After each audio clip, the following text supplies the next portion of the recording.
नमो तस्स भगवतो अरहतो सम्मा संबुद्धस्स. ओ उपस्थित सर्व शील संपन्न श्रद्धावान उपासक उपासिका बाल बालिका यांना सर्वांना मैत्रीपूर्ण जय भीम. नमो बुद्धाय.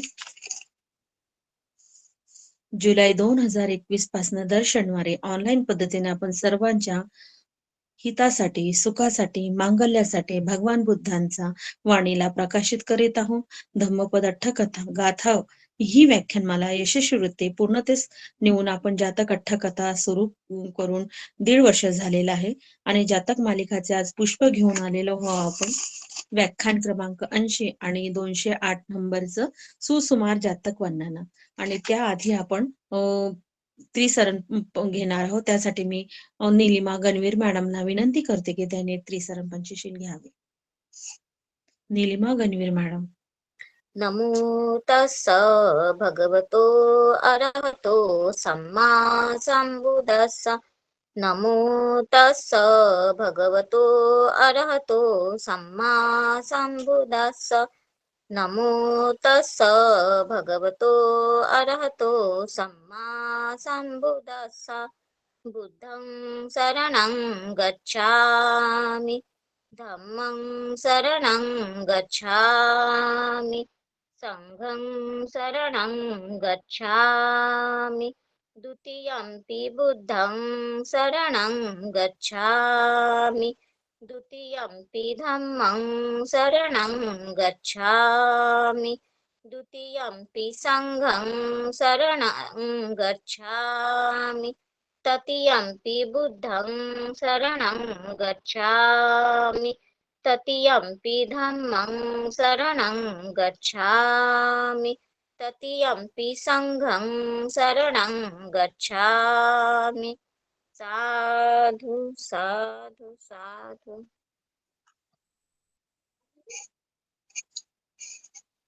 साधू साधू साधू. धन्यवाद मॅडम.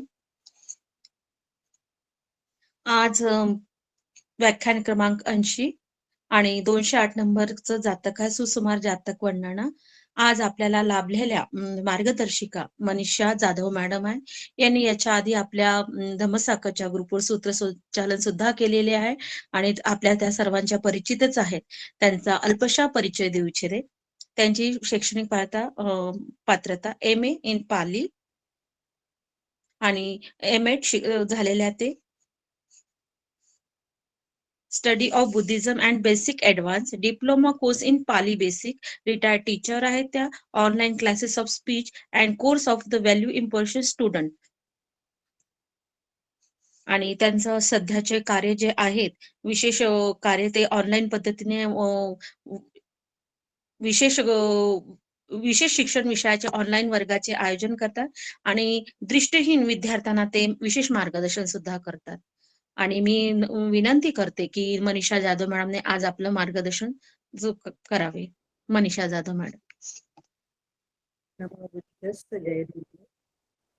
आज 6 डिसेंबर महामानव प्रज्ञासूर्य, भारतीय संविधानाचे शिल्पकार, तथागतांचे महात्मा फुले आणि कबीर यांचे सावक परमपूज्य डॉक्टर बाबासाहेब आंबेडकर यांच्या 69व्या परिनिर्वाण दिनी विनम्र अभिवादन.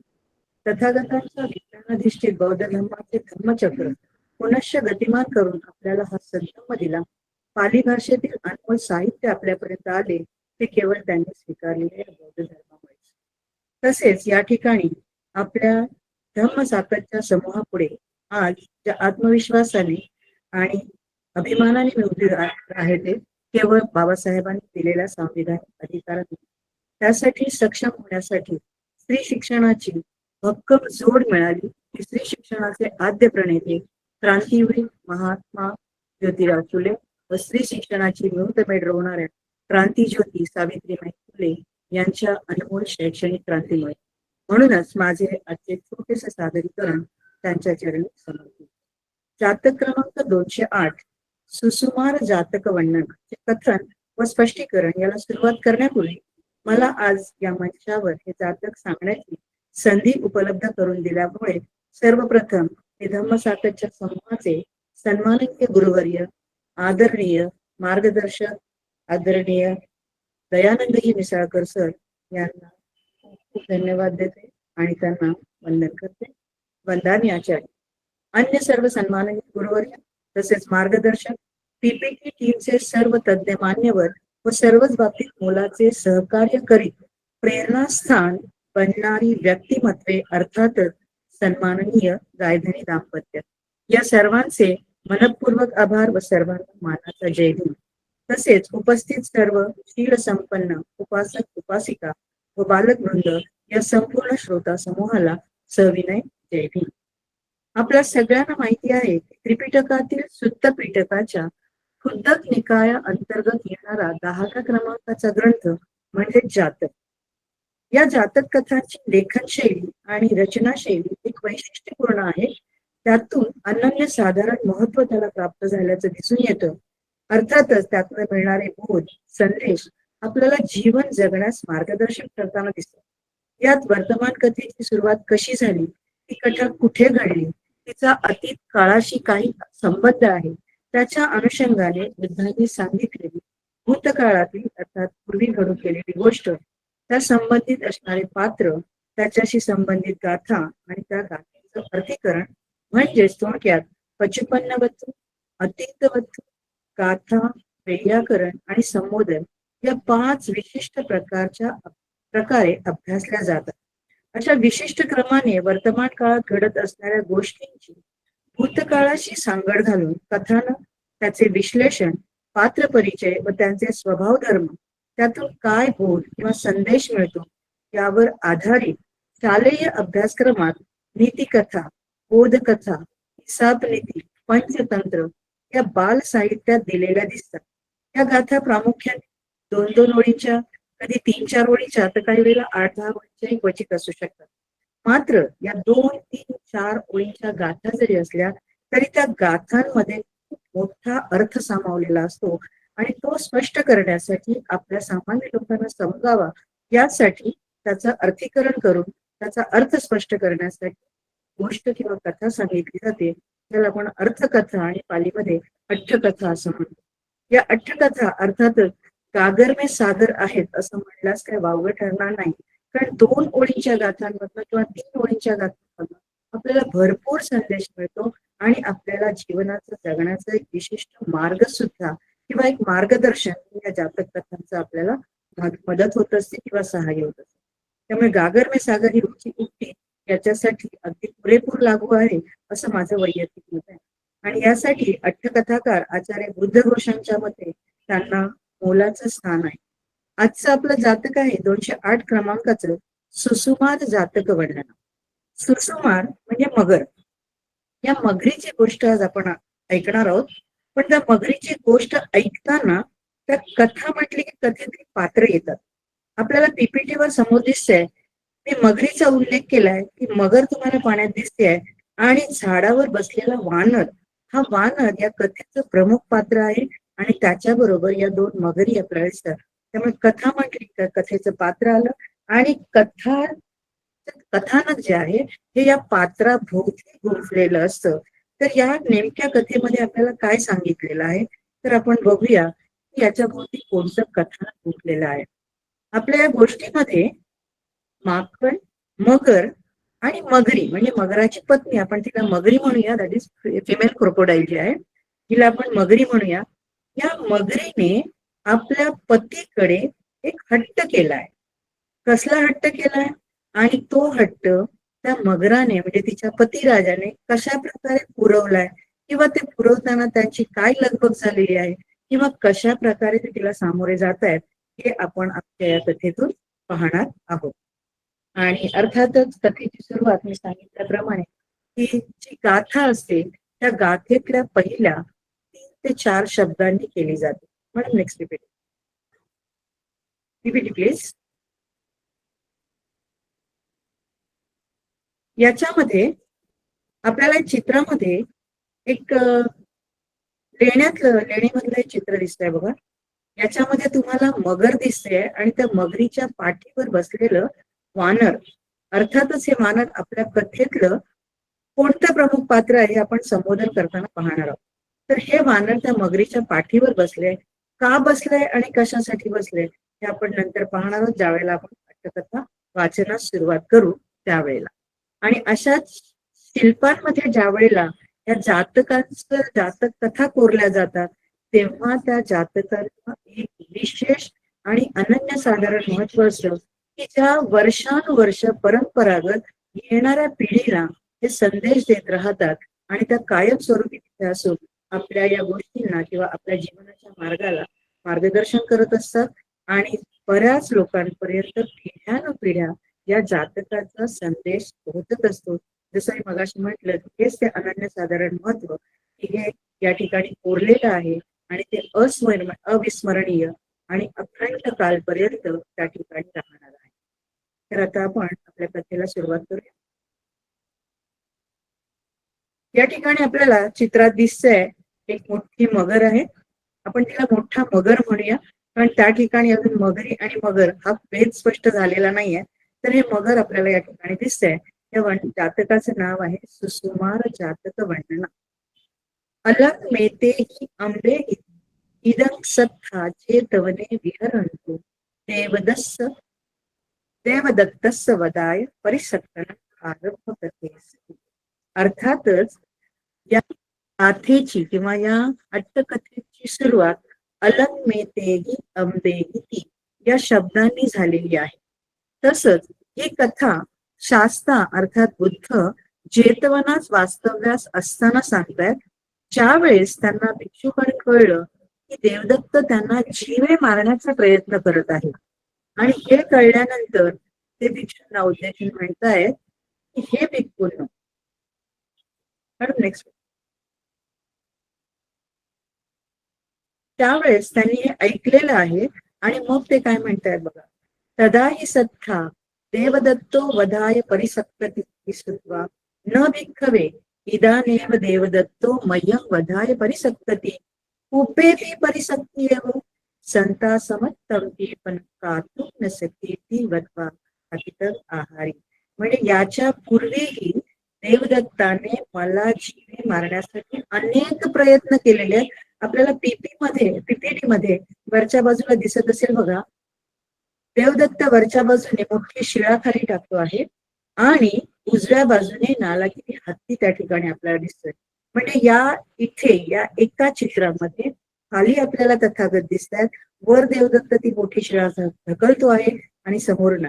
म्हणजे देवदत्ताने असे अनेक प्रकार अनेक वेळा बुद्धांना जीवे मारण्याचा प्रयत्न केलाय. नुसताच प्रयत्न अगदी पराकुटीचा प्रयत्न केलाय. परिसक्कती एवढा की काय वाटेल ते होऊ दे. एक प्रयत्न फसला तर दुसरा प्रयत्न, दुसरा फसला तर तिसरा. की तो मनाने जो ईर्षेने पेटून उठलेला आहे की बुद्धांना तथागतांना त्यांचा वध करायचा किंवा त्यांना जीवे मारून टाकायचे. हे प्रयत्न त्याचे या ठिकाणी आपल्याला दिसत आहेत. असे वारंवार प्रयत्न त्याने केलेले आहेत म्हणून तथागत त्यांना सांगतायत न भिक्खवे इदानेव देवदत्तो मह्यं वधाय. नाही भिक्षुंनो, आत्ताच काय देवदत्त मला जीवे मारण्याचा प्रयत्न करत नाहीये. उपेपी परिसक्ती व मुक्ती सुद्धा त्यांनी असे अनेकदा अगदी पराकुटीची प्रयत्नांची पराकाष्ठा केली की जीवे मारून म्हणजे बुद्धांना संपवायचंच या इरेला पेटून तो त्या ठिकाणी ते प्रयत्न सतत करत आहे. पण तथागत म्हणतात केवळ मला भय दाखवणं किंवा भयभीत करणं असं सुद्धा तो करू शकलेला नाहीये. म्हणजेच त्याच्या या अटीतटीच्या अगदी पराकोटीच्या प्रयत्नात त्याला कुठेही सफलता मिळालेली नाही असं सांगून तथागत आपल्याला गोष्ट अतीतम आहारी म्हणजे भूतकाळातली गोष्ट सांगत आहे. मॅडम नेक्स्ट इथे पण तुम्हाला वानर बसलेला दिसतोय. त्या वानराचं वर्णन आता आपण इथे बघणार. अतीते वाराणसीयं ब्रह्मदत्ते रज्जंकारेते हिमवंत पदेसे बोधिसत्तो कपी योनियं निपतित्वा नागबलो थाम संपन्नो महाशरीरो सौभग्यपत्तो हुत्वा गंगा निवत्तने अरण्यायतने वास कप्पेसी.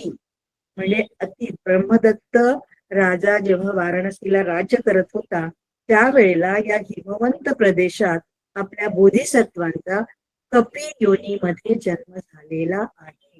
आणि कपी योनी म्हणजेच मरकट किंवा माकड योनीमध्ये त्यांचा जन्म झालेला असून हे जे माकड आहे किंवा हे जे आपले बोधिसत्व आहेत ते कसे आहेत तर शरीराने नागबलो हत्तीप्रमाणे बळकट म्हणजे बलवान, काम संपन्न, शक्तिमान, अतिशय शक्तिशाली, महाशरीरो, धष्टपुष्ट अडदांड असं शरीर यष्टी असलेले म्हणजे बलदंड शरीराचे असे आणि सोबतपुत्वा म्हणजे संपूर्ण शरीर सौष्ठव जे आहे ते अगदी नजरेत भरण्यासारखं आहे. अशा प्रकारचं बोधिसत्वांचं या वानर रूपातल्या वर्णन केलेलं आहे. आणि खरंच ते त्याप्रमाणे आपल्याला दिसत आहेत. हा जो वानर आहे या ठिकाणी एकटाच बसलेला आहे कारण त्याचे साथीदार कोणी तिथे नाही आहेत. आणि तो गंगा निवत्तने अरिण्याय वचने वासन कप्पेसी, गंगा नदीच्या तीरावर असणाऱ्या अरण्यात राहतो. त्याच अरण्यात तिथे गंगा नदीमध्ये तदा गंगाय एको सुसुमारो वसी, त्याच ठिकाणी त्या गंगा नदीमध्ये एक मगर सुद्धा राहत होता. आता हा मगर जो राहत होता त्याच्या जोडीला आणखी कोण होतं या चित्रामध्ये आपल्याला खूप छान दिसतंय बघा. ज्योती मॅडमने खूप सुंदर पीपीटी केलेली चित्र काढलेली आहेत आणि नयना मॅडमने आपल्याला अतिशय आकर्षकपणे आणि समर्पक त्या वर्णनाला या ठिकाणी दिसतंय तुम्हाला बघा. हा वानर जो आहे तो त्या फळाच्या झाडावर बसलेला आहे, उंबराच्या झाडावर बसलेला आहे आणि ते उंबराचं झाड अगदी नथेच फळांनी लगडलेलं दिसतंय, लाल रंगाची आणि पिवळ्या रंगाची. ही उंबराचं हे झाड आहे आणि उंबराची फळं त्या झाडावर तो राहतोय आणि छानपैकी त्या फळाचा यथेच्छ अगदी आस्वाद घेतोय. हातात त्याच्या फळ आहे. आता त्या मगराबरोबर आणखी कोण आहे? अथस्स भरिया बोधिसत्तस्स शरीरं दिस्वा तस्स हृदयं मनसे दोहळं उत्पादेत्वा सुकुमारं आहो. आता त्याची जी भरिया म्हणजे पत्नी, कोणाची? मगराची पत्नी. आपण जी फिमेल क्रोकोडाईल आहे तिला आपण मगरी म्हणूया. त्या मगराची जी पत्नी आहे मगरी, ही काय करते? बोधिसत्वच शरीरं दिसवा, बोधिसत्वांचं ते मागे वर्णन केल्याप्रमाणे बलदंड आणि शरीर सौष्ठव संपन्न जे शरीर आहे ते बघून तस्स हृदय मनसे दोहळं उत्पादेत्वा सुसुमारं. ती काय म्हणाली आहे? या वानराला पाहून, बोधिसत्वाला पाहून त्याच्या हृदयाचं मांस खाण्याची तीव्र इच्छा, इथे दोहळक शब्द वापरला, डोहाळे लागले तुला असं ती म्हणते. ती आपल्या पतीला सांगते की या बोधिसत्वाच्या या वानराच्या शरीरातलं हृदय मला खायचंय, हृदयाचं मांस जे आहे ते खाण्याचे मला डोहाळे लागलेत. बघा मी मगाशी सांगितलं होतं की मगराकडे ही मगरी कोणती मागणी करते आहे किंवा काय सांगते आहे तर तिला हे जे डोहाळे लागलेले, डोहाळे याच्या अर्थ तीव्र इच्छा, एवढी तीव्र इच्छा की ज्या वेळेला स्त्री गर्भवती होते किंवा गर्भधारण होते ते बाळ तिच्या पोटात वाढत असताना तिला विशिष्ट प्रकारचे पदार्थ खाण्याची इच्छा उत्पन्न होते. इच्छा एवढी तीव्र असते आपण सांगू शकणार नाही की तिला त्यावेळेला कोणती इच्छा होते किंवा कोणते पदार्थ ती खाऊ इच्छिते. पण ही इच्छा केल्यानंतर किंवा प्रकट केल्यानंतर तिचे डोहाळे पुरवण्यासाठी तिचे पतिराज, तिच्या घरात असणाऱ्या स्त्रिया म्हणजे स्त्री, सासूबाई असतील किंवा आई असेल, नणंद असेल, भाऊजाई असेल किंवा अन्य कोणी असतील, हे सगळेजण किंवा मित्रमैत्रिणींमध्ये मैत्रिणींचा परिवार पण आहे. आपल्याला माहिती आहे की मैत्रिणी मिळून एका ठिकाणी जर व्यवसाय करत असतील किंवा नोकरी करत असतील तर आज हा फार ट्रेंड झालेला आहे की अशी जर एखादी गर्भवती स्त्री असेल, पहिल्यांदाच जर ती पुत्रवती किंवा मुलगी होणार असेल तर तिचं फार थाटामाटात ते डोहाळ जेवण करतात आणि त्याला हल्ली बेबी शॉवर म्हणून फार प्रसिद्धी मिळालेली असते. हे डोहाळ जेवण करतात. त्या आधी तिला जे डोहाळे लागलेले आहेत तर हे डोहाळे त्या वानराचं हृदय खाऊन तिला पूर्ण करायचे आहेत. आता आपण बघूया काय होणार आहे, कुठल्या प्रकारचे कसे डोहाळे लागतील आपण शकत नाही. जर पाली भाषेचा अभ्यास झालेला असेल तर बऱ्याच जणांना माहिती असेल की अजातशत्रूची जी आई असेल, ते अजातशत्रू ज्या वेळेला आईच्या गर्भात होते बिंबिसाराच्या पत्नीचं, त्यावेळेला तिला लागलेले जे डोहाळे होते ते अतिशय विलक्षण, म्हणजे आपण त्याची कल्पनाही करू शकत नाही. हे मी अशासाठी सांगते की डोहाळे ती तीव्र इच्छा कोणत्या पदार्थाची होईल कशी होईल आपण काही सांगू शकत नाही. तर तिचा असा उल्लेख केलेला आहे. एक जैन साहित्यामध्ये मिळतो आणि बौद्ध साहित्यामध्ये. बौद्ध साहित्यामध्ये असा त्याचा उल्लेख मिळतो की त्या अजातशत्रूची आई तिचं एका ठिकाणी नाव कोसला देवी दिलेलं आहे, एका ठिकाणी चेल्लनला दिलेलं आहे आणि सामय्य फलसूत्रामध्ये जर आपण पाहिलं तर तिला वेदेही म्हटलंय, कारण अजातशत्रूचा उल्लेख वेदेही पुत्त असा केलेला आपल्याला त्याच्यामध्ये आढळतो. तर या वेदेहीला जे डोहाळे लागलेले आहेत ते अशा प्रकारचे आहेत की तिच्या पतीच्या शरीराच्या हाताचा म्हणजे जो दंड किंवा बाहू आपण म्हणतो त्या बाहूतलं रक्त प्राशन करायचं, म्हणजे रक्त प्यायचं आहे, अशा प्रकारचे विचित्र डोहाळे लागले. जैन साहित्यामध्ये तर याच्यापेक्षाही भयंकर उल्लेख आहे की त्या हृदयाच्या मांसाचे जण काही भजी जसे तळतात त्याप्रमाणे तळून आणि मद्यप्राशन होतं.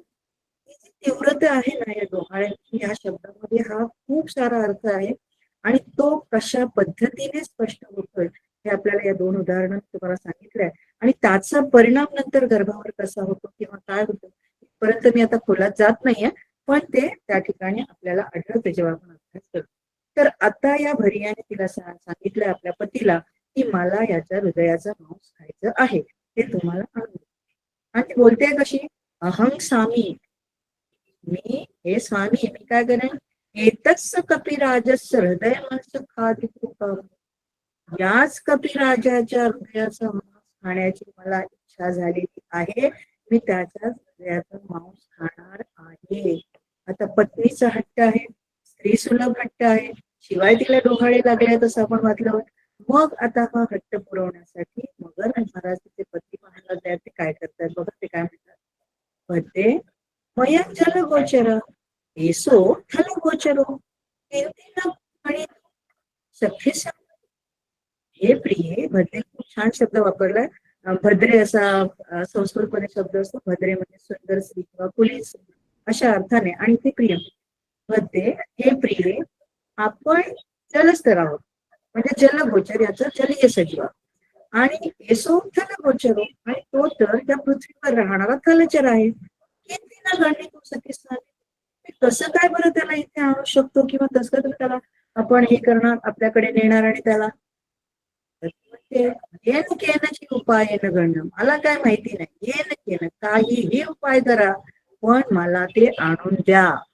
पुढे ती त्या आणखी सांगते बघ कशी त्यांना जास्तीत जास्त भरीस पाडते, सचेन लभिसामी मरिसामी, जर मला ते मिळालं नाही तर मी मरून जाईन, म्हणजे मला हे मांस हवंच आहे अशी जिद्द असा हट्ट ती त्याच्याकडे करते. आता हा मगर काय करणार आहे ते आपण बघणार आहोत. आता इथे बघा या चित्रामध्ये तुम्हाला पुन्हा मगर आणि वानर दिसत आहे. खूपच सुंदर आहे, अर्थपूर्ण चित्र आहे. तेनही मासोची, ठीक आहे तू काही तसा विचार करू नकोस बाई, आता मरणाची धमकी दिल्यावर म्हटलं तर थोडस वचकलेलंच आहे मगर महाराज. ते म्हणतात ते न मासोची, तसा काही विचार करू नको.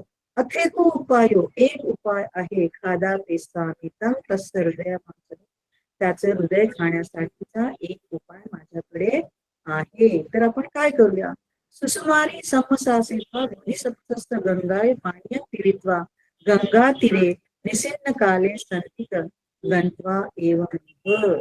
आता काय झालेलं आहे, एक दिवशी ती त्या ठिकाणी आलेली आहे कशासाठी, सुसुमारी समासेत्वा बोधिसत्वस्त, त्या ठिकाणी गंगा तीरावर पाणी पिण्यासाठी संध्याकाळच्या वेळेला त्या येऊन बसलेले आहेत. गंगा तीरावर निसिन्न काले, संध्याकाळच्या वेळेला हा येऊन बसलेला आहे. आता काय करतोय, तिथे आल्यानंतर तो पुढे काय करणार आहे किंवा काय बोलणार आहे बघा. त्याने सांगितलंय की आता आपण काहीतरी करून त्याला आणायचं आहे. मग गंगेचं पाणी पिण्यासाठी तो मगर त्या गंगा तीराच्या काठी येऊन बसलेला आहे. तो जवळ जातोय, कोणाच्या, त्या वानराच्या जवळ जातोय आणि वानराला काय म्हणतोय बघा, वानरिंद्र, वानर राजा बघा. आता वानर इंद्र, इंद्र म्हणजे आपण राजा म्हणतो, वानर इंद्र हे वानरांच्या राजा, एमस्मिन् पदेसे कसाय फलानि खादन्तो निविट्ठठानि एव चरसि, पारगंगाय अंबूल भुजादिनं मधुर फलानं अंतो नत्ते, ते तत्थ गत्वा फलाफलं खादितुं न वर्तते. बघा आता त्याला काय सांगतोय तो, गंगेच्या पार म्हणजे गंगेच्या दुसऱ्या तीरावर, पार गंगाया नदीच्या पलीकडे खूप सारी फळं आहेत. या प्रदेशात राहून हीच फळं का बरं खात बसलायस? इथेच का राहतो आहेस? हे वानर राजा, या ठिकाणी बसून तू रोज रोज रोज एकाच प्रकारची फळं खातोस, कारण एकच झाड त्याला दिसतंय, येऊन राहतोयस. का बरं तू असं करत नाहीस की गंगा तीरी पलीकडे गेल्यानंतर त्या ठिकाणी जे अरण्य बेट आहे, पुढे पुढे असावं कदाचित, तिथे जे बेट आहे ना, त्या बेटावर वेगवेगळ्या प्रकारची फळं आहेत. म्हणजे आंबे आहेत, फणस आहे, त्याच्यानंतर जंबू, जंबू म्हणजे इंग्रजीमध्ये त्याला पिंक रोज म्हटलेलं आहे. आपल्या पीपीटी मध्ये ही फळांची पीपीटी आहे, प्लीज जर दाखवली तर बघा की त्या बेटावर अशी विविध प्रकारची फळं आहेत जी अगदी स्वादिष्ट आहेत, रसाळ आहेत. ती का बरं तू खाण्यासाठी जात नाहीस? त्याला प्रश्न विचार. म्हणजे इथे असणारी फळं रोज रोज खाऊन तुला कंटाळा नाही का आला? 30-30 फळं तू खात बसलाय, बेचोक जीवन जगत बसलाय. त्याच्यापेक्षा गंगाच्या पलीकडे गंगा तीरावर ये, तिथे मोठं बेट आहे, त्या बेटावर वेगवेगळ्या प्रकारची फळं आणि स्वादिष्ट रसदार फळं तुला खायला मिळतील. ती का बरं तू खाऊ नयेस? आता असा प्रश्न विचारल्यानंतर आपले वानर महाराज त्यांना उत्तर देत आहेत बघा. कुंभीलराज गंगा महोदका विद्धेयं कथं तत्थ गमिष्यामि. हे कुंभील राजा, आता त्यांनी वानरिंद म्हटल्यानंतर आपले बोधिसत्व म्हणजे वानर सुद्धा त्यांना म्हणतोय, हे कुंभील राज, गंगेचं पात्र एवढं विस्तीर्ण आहे, कथं कथं तत्थ गमिष्यामि. ते एवढं मोठं पात्र आहे, तर मी तिकडे कसा काय बरं जाऊ शकेन? गंगेत पाणी पण भरपूर आहे, तिचं जे पात्र आहे ते विस्तृत आहे, आणि मला तर काही पोहायला येत नाही, तू मगाशी सांगितलं तर जलचर आहे, मग कसा काय बरं मी तिथे जाऊन ती फळं खाऊ? तेव्हा तू काय करशील? असा प्रश्न विचारल्याबरोबर लगेच मगर त्याला उत्तर देतोय बघा. काय उत्तर देतोय ते ऐकून, सॉरी, तो उत्तर देतोय, सचे इच्छसी अहं तं मम पिठ्ठी आरोपयित्वा नेष्यामि. सचे इच्छसी, जर तुझी इच्छा असेल. आता हा कुंभील राज वानरात कसं आमिष दाखवतोय बघा. जर तुझी इच्छा असेल तर मम पिठ्ठी, माझ्या पाठीवर आरोपित्वा, बसून मी तुला घेऊन जाईन. कुठे घेऊन जाईल?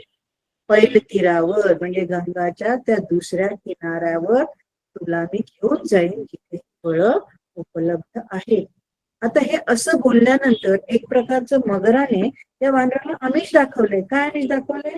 त्या बेटावर खूप सारी स्वादिष्ट आणि रसाळ फळं आहेत, एकच खाऊन कंटाळा आलाय, तू चल तिथे, तुझा जो काही प्रश्न आहे, समस्या आहे, ती मी सोडवतो, मी तुला माझ्या पाठीवर बसून घेईन, तू आरामात माझ्या पाठीवर बस, मी पोहत पोहत तिथे जाईन, तुला त्या बेटावर सोडेन आणि तिथे यथेच त्या फळांचा आस्वाद तू घे. अशा प्रकारचं आमिष त्याने या वानर राजाला दाखवलेलं आहे. आता वानर जो आहे तोही त्याचा आतापर्यंत कदाचित दोघांची मैत्री झाली, एवढं संभाषण झाल्यानंतर तो आपला मित्र त्याला मानत असेल आणि त्याच्यावर विश्वास ठेवतो की अरे हो, हा असं काही मला करू शकणार नाही, म्हणजे कुठल्याही प्रकारचा किंतु परंतुचा भाव अजिबात वानराच्या मनामध्ये आलेला नाहीये. आणि तो लगेचच म्हणतो, छान, साधू, खूप छान आहे, तर मग ठीक आहे. मग लगेच त्याला मगर सांगतोय, काय सांगतोय? ते नाही येईन पिठ्ठीने अभिरुहाती उत्तेत अभिरुही. असं ठीक आहे म्हणाल्याबरोबर, ये तर मग बस माझ्या पाठीवर, असं म्हणाल्याबरोबर वानर टुनकन उडी मारून त्याच्या पाठीवर बसलेला आहे. आता वानर आणि मगर हे दोघं आपल्याला दिसत आहेत, त्याच्यावर विराजमान झालेला आहे, म्हणजे आपले वानर महाराज त्याच्यावर आरूढ झालेले आहेत. आता मगर पुढे त्या बेटाच्या दिशेने निघालेला आपल्याला दिसतो आहे या चित्रामध्ये. मग आता पुढे काय गेलंय बघा. सुसुमारो ठोकम नेत्वा, एक मिनिट, सुसुमारो ठोकम नेत्वा उदके ओसिदा पेसी. या मगराने सुसुमारो ठोकम नेत्वा, थोडं पुढे नेऊन, उदके ओसिदा पेसी, याचं मूळ क्रियापद ओसिदा पेसी, म्हणजे त्या पाण्यामध्ये तो त्याला बुडवायला लागला, बुडवलं त्याने. मग म्हणजे उदके ओसिदा पासी, त्या पाण्यामध्ये तो हळूहळू खाली खाली खाली जायला लागलाय. आणि खाली खाली जाणं याचा अर्थ त्याच्या मनात जो काही विचार आहे तो कृतीतनं दिसताय. तो हळूहळू हळू त्या पाण्यात खोलवर आत आत जाण्याचा प्रयत्न करतो आहे. आता काय झालं इकडे, जेव्हा ही हालचाल झाली आहे त्यावेळेला आपल्याला चित्रात बघताय मगराची फक्त पाठीचा भाग आपल्याला दिसतोय आणि वानराचं पाय, आणि वानरांनी आश्चर्यचकित होऊन किंवा जसं आपण म्हणतो काही क्षणात ते असं काय होतंय हे आश्चर्य त्यांच्या त्या चेहऱ्यावर भाव प्रकट होताना आ वाचून बघतो जसं आपण म्हणतो ना तशा प्रकारे त्यांना आश्चर्य वाटलेलं आहे की अरे हे काय होतंय. आणि तो त्यावेळेला त्यांना बोधिसत्व सम उदके मग उसिदातेस किन्नो तो होय करती आहे. बोधिसत्व त्याला म्हणालाय, त्याच्या लक्षात आलेलं आहे की बाबा तू काय करतो आहेस, तू मला इथे आणलंयस आणि हळूहळू या पाण्यात बुडवतोयस. मित्रा तू तर मला बुडवतो आहेस, हे काय बरं. आता हे प्रश्न विचारल्यानंतर मगर महाराज काय बोलतायत बघा ना.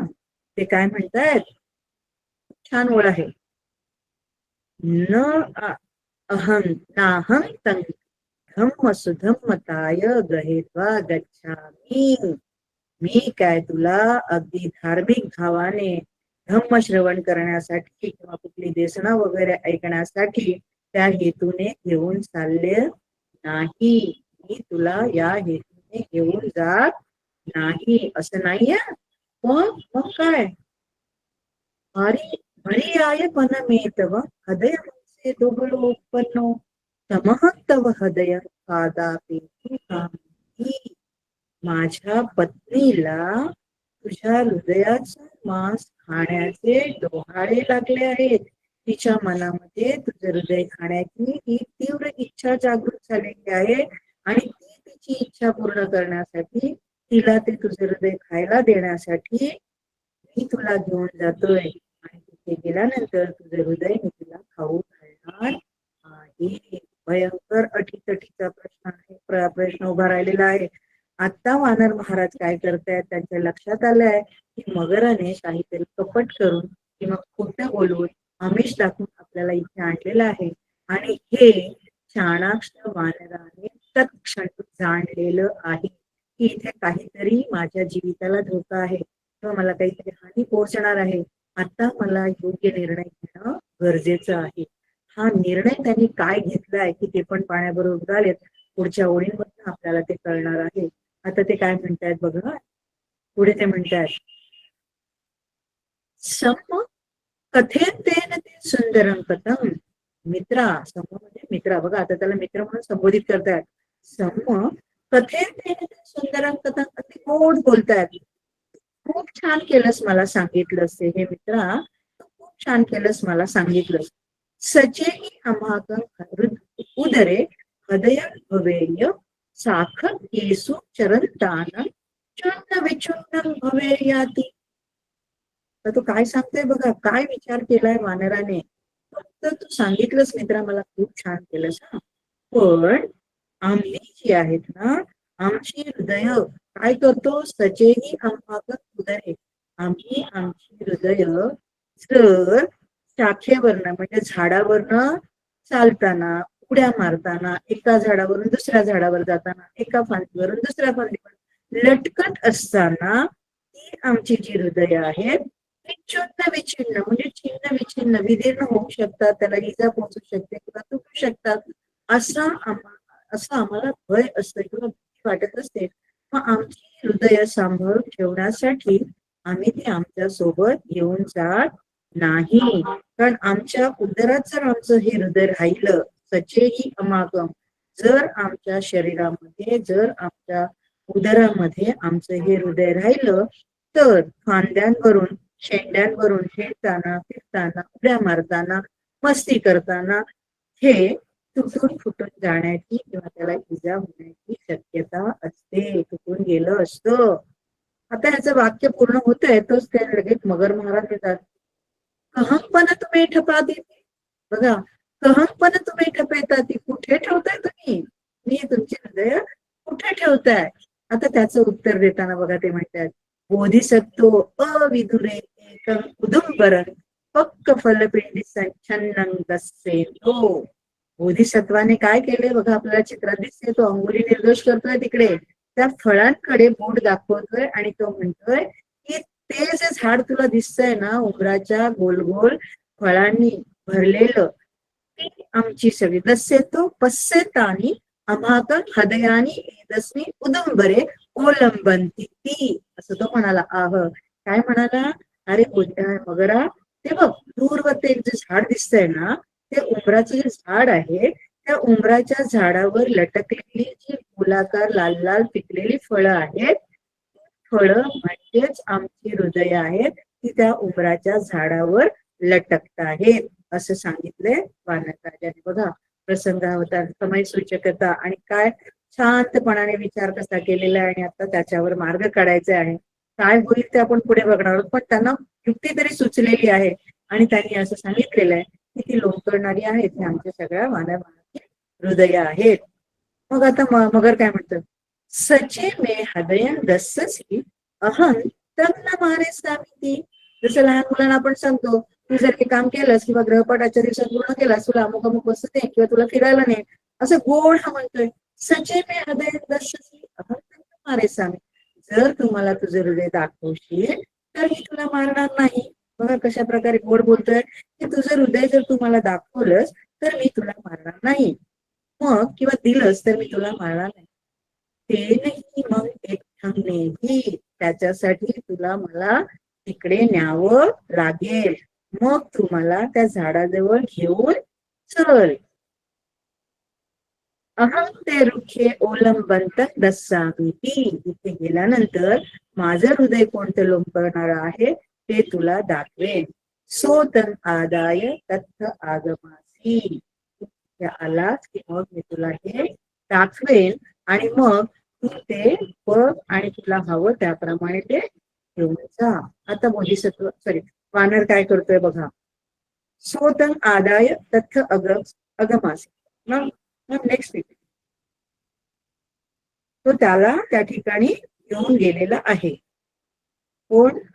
मगर वानराला तिकडे किनाऱ्याकडे घेऊन गेलेला आहे. मग नेक्स्ट बोधिसत्व तस्स पिठितो उपपतित्वा उदंबर रूपे निषेधित्वा. इथे जवळ गेल्याबरोबर बोधिसत्वाने काय केलंय? तस्स पिठितो, त्याच्या पाठीवरून उपपतित्वा, वर उडी मारून जसं आपण म्हणतो, उपपतित्वा उदंबर रूपे, त्या औदुंबराच्या म्हणजे उंबराच्या झाडावर निषेधित्वा, जाऊन बसून काय करतोय बघा. सम बाल सुकुमार. आता त्याचा प्राण वाचलेला आहे आणि मगराला आपण फसवलेलं आहे याची जाणीव वानराला झालेली आणि मग तो कसं करतोय बघा, चिडवून दाखवतोय. झाडाला लोंबकळला मस्तपैकी आणि वाकुल्या करून त्याला दाखवतोय, सम मित्रा बाल सुकुमार, हे मूर्ख मगरा, इमे सत्तान हृदय नाम रुखे होती. अशा प्राणी मात्रांची हृदय अशा प्रकारे झाडाला टांगून ठेवणारे प्राणी असतात का? अरे मूर्ख मगरा, तुला अरे मूर्ख मगरा, तुला झाडावर काळीच टांगून ठेवणारे प्राणी असतात असं वाटलं का? तू काय आहेस?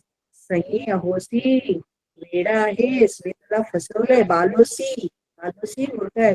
अहंकार वच्चेसी, मी तुला फसवलंय. म्हणजे जवळजवळ मी तुला काय केलेली आहे, आपल्या साध्या भाषेत तुला शेंडी लावलेली आहे आणि तुला या ठिकाणी फसवून मला बाहेर काढण्याचा प्रयत्न केलेला आहे. तुझी फळावं बघा, तव फलाफलक तवेव होतू.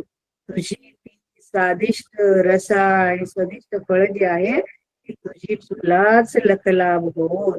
तव फलाफलक तवेव होतू, तुलाच ती लकलाभ होत. शरीरमेव पनते, शरीर मात्र एवढं मोठं आहे, एवढं थोरलं आहे, भलं मोठं आहे, पण शरीरमेव पनते महंतं पय्यापननती. मात्र तुला अजिबात नाही, प्रज्ञा नावाची गोष्ट तुझ्याकडे नाही, असं म्हणून वत्वा इममत्थं पकासेतो असे म्हणून मग या ठिकाणी गाथा सांगितलेली आहे. तेव्हा बोधिसत्वाने आपली म्हणजे वागणाराने प्रसंगावधान साधून अटीतटीच्या प्रसंगी काय निर्णय घ्यायला पाहिजे आणि सगळ्यात प्रथम गोष्ट म्हणजे त्याला ते जाणवणं हे सगळ्यात महत्त्व आहे. त्याच्यानंतर अशा प्रकारे ते गेल्यावर गाथा आहे ती गाथा आपल्याला सांगितले. अलंग मेतेही अंबेही जंबूही फणसेही च. अलंग मेतेही अंबेही जंबूही फले फणसेही च. यानी पारक समुद्रस्य वरं मह्यं उदुंबरो. पुरे झाले तुझे अलंग, पुरे झाली. काय? तुझ्या तिथे असणारी आंबे, जंबू. जंबू म्हणजे मगाशी सांगितलं ते जांबाची फळं आहेत, ते जांब. फणसे ही फणस, तुझी त्या ठिकाणी असणारी हे आंबा, फळ, जंबू म्हणजे जांब आणि फणस ही तुझी तुलाच असू दे. पुरे झाली बाबा. जी त्या बेटावरती तुम्हाला सांगितली आहेत तिथेच राहू देत. मला त्याचं काहीही घेणं देणं नाही. म्हणजे आता तुझ्या आणि तुझी फळं खा, असं या गाथेत ते त्यांना सांगतायत की बघ, तुला या बेटावरची फळं जी तुम्हाला दाखवली आहे ते आंबे, फणस, जांभळं मला अजिबात नको. काही ठिकाणी जांभळं असं त्याचं भाषांतर केलेलं आहे, पण जंबू असं वाचल्यानंतर जांबाची जी फळं आहेत गुलाबी रंगाची, लालसुट कशी असं. आणि यानी पारण समुद्र, समुद्रापार जी आहेत.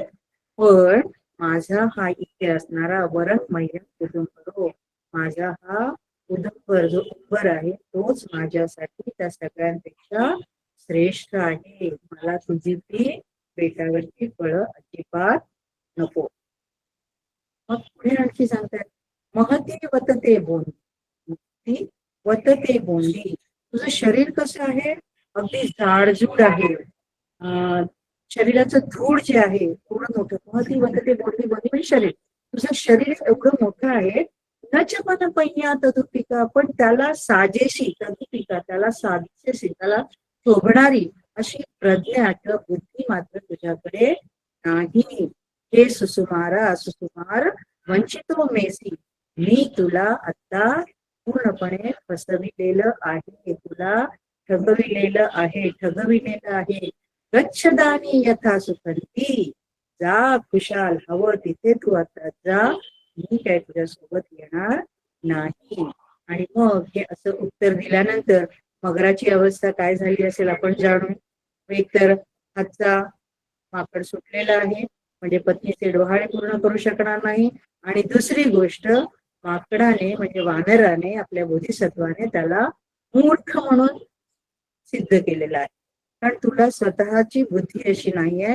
एवढं मोठं भलं मोठं शरीर मात्र तुझ्याकडे आहे, पण बुद्धी नावाची गोष्ट तुझ्याकडे नाही. आणि मग हे ऐकल्यानंतर मगर काय करतोय बघा.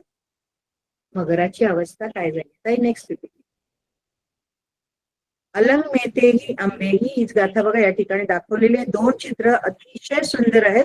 एका झाडावर नदी, त्या गंगा तीराच्या पलीकडे असणाऱ्या बेटावरची झाडं आपल्याला दाखवली, ज्याचं वर्णन मी केलं होतं की ते जे आहे जंबू म्हणजे गुलाबी रंगाची जांबाची फळं जी आहेत ती आहेत.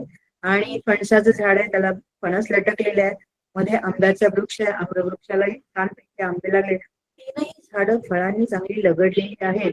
पण या सगळ्यांपेक्षा माझा असणारा उदुंबर, माझ्याकडे असणारा हा उंबराचे हे फळ जे आहे ते कसं श्रेष्ठ आहे दाखवताना बघा, मिश्किलपणे हसत सगळी फळं त्याने हातात घेतलेली आहेत आणि मिश्किल हसतोय की माझे मला आपलं बरं आहे. तुझ्या या आमिषाची किंवा तुझ्या चवदार फळांची मला काही गरज नाही. त्या समुद्रापार असणारी हे फळांचं जे वर्णन करतो आहे ते आता पुरे झालं. अशा प्रकारे या चित्रामधनं आपल्याला खूप सारा भाव सांगितलं जातं. चित्रांचं एक वैशिष्ट्य असतं की चित्रावर जास्तीत जास्त त्याचा अर्थ जो आहे तो आपल्याला लगेच प्रतीत होतो आणि लगेच समजतो. त्यासाठी जास्त वेळ लागत नाही. ही चित्रांची किंवा त्यांची किमयाच असते की ज्यातनं सगळा भाव आपल्याला सहज पडू शकतो.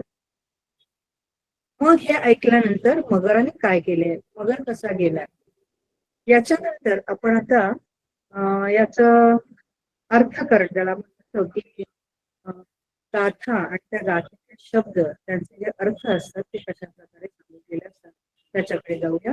पण हे उत्तर दिल्यानंतर हा मगर जो आहे तो मगर तिथून कशा पद्धतीने निघून गेलाय बघा, ते वर्णन खूप छान आहे.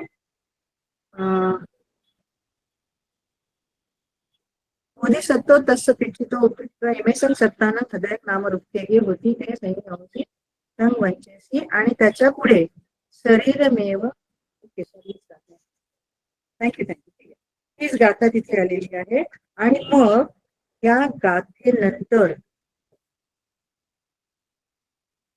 तथ्य अलंग मिळते यानी तया दीपके निदिष्ठाने जे आपण अर्थकरण म्हणतो किंवा प्रत्येक शब्दांचे जे अर्थ केलेले असतात ते या ठिकाणी आपल्याला बघायला येतेही मह्यम अलंग वरं मह्यम उदुंबरोती मह्यम अयमेव उदुंबर रुक्को वरं कोणती शरीर तदुपिकाती पय्यापनते तदुपिका तस्य शरीरस्य अनुच्छविका नत्ति गच्छदानि यथा सुखन्ति इदानी यथा सुखं गच्छ नत्ति ते हृदयमंसगहनुपायोति अथो सुसुमारो सहस्रं पराजितो यदुक्ति मनोपच्छायन्तो अत्तनो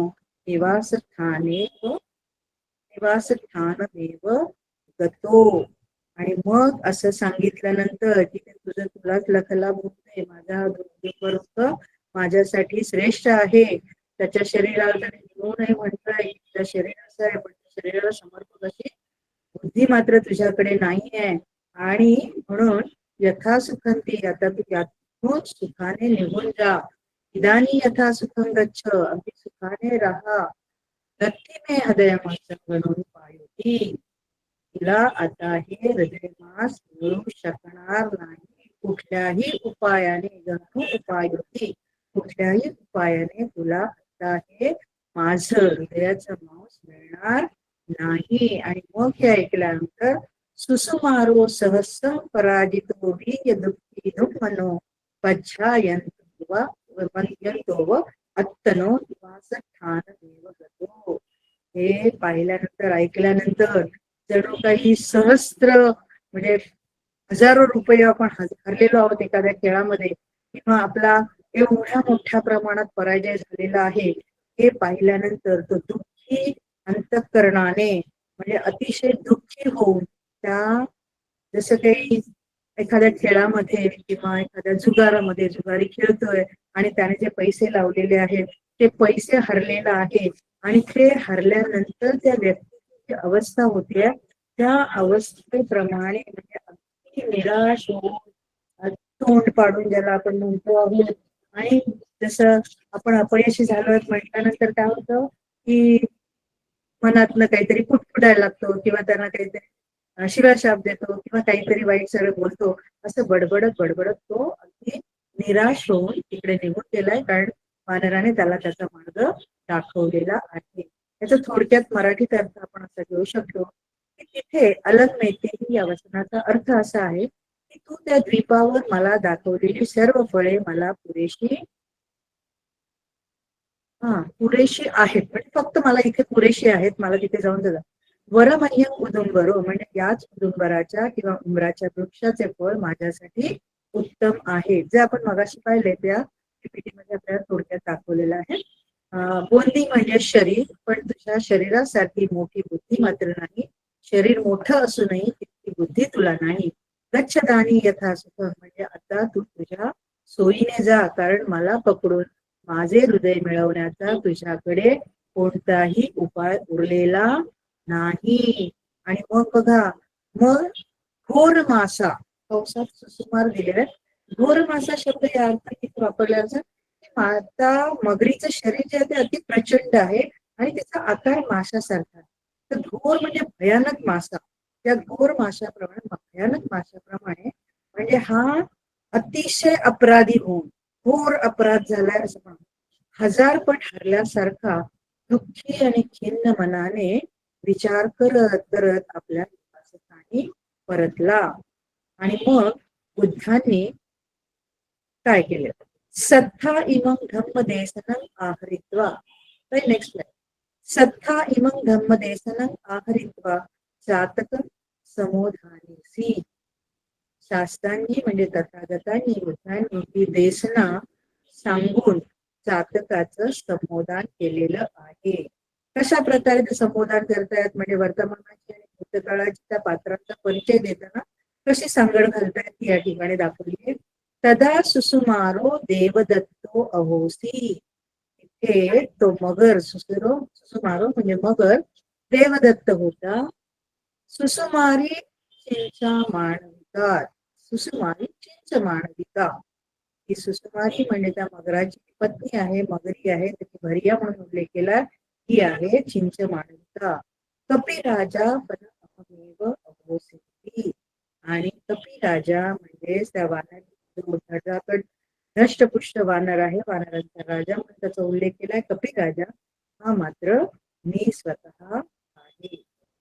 अशा प्रकारे सुसुमा जातक वर्णना या ठिकाणी सांगितलेली आहे किंवा संपलेली आहे. आता या गाथेतून या जातक कथेतून आपल्याला वेगवेगळ्या या पात्रांचे गुणधर्म दिसून येतात.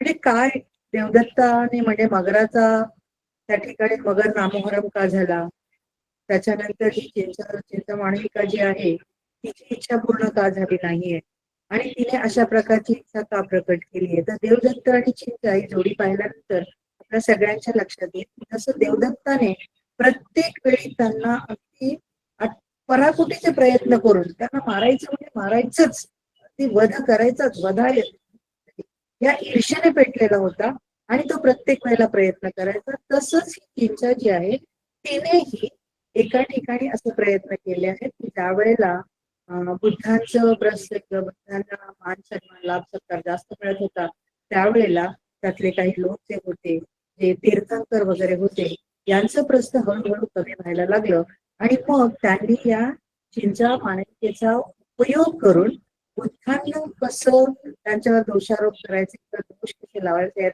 आणि त्यांना त्यांचा जो लाभ सत्कार मिळतो आहे त्यांना कमीपणाचं स्थान, कमीपणाचा दर्जा दाखवून देण्यासाठी या चिंचा मांडविकेला हाताने धरलेलं होतं. आता इथे या तिघांचा संबंध असा दाखवलेला आहे की बुद्ध, देवदत्त आणि चिंता.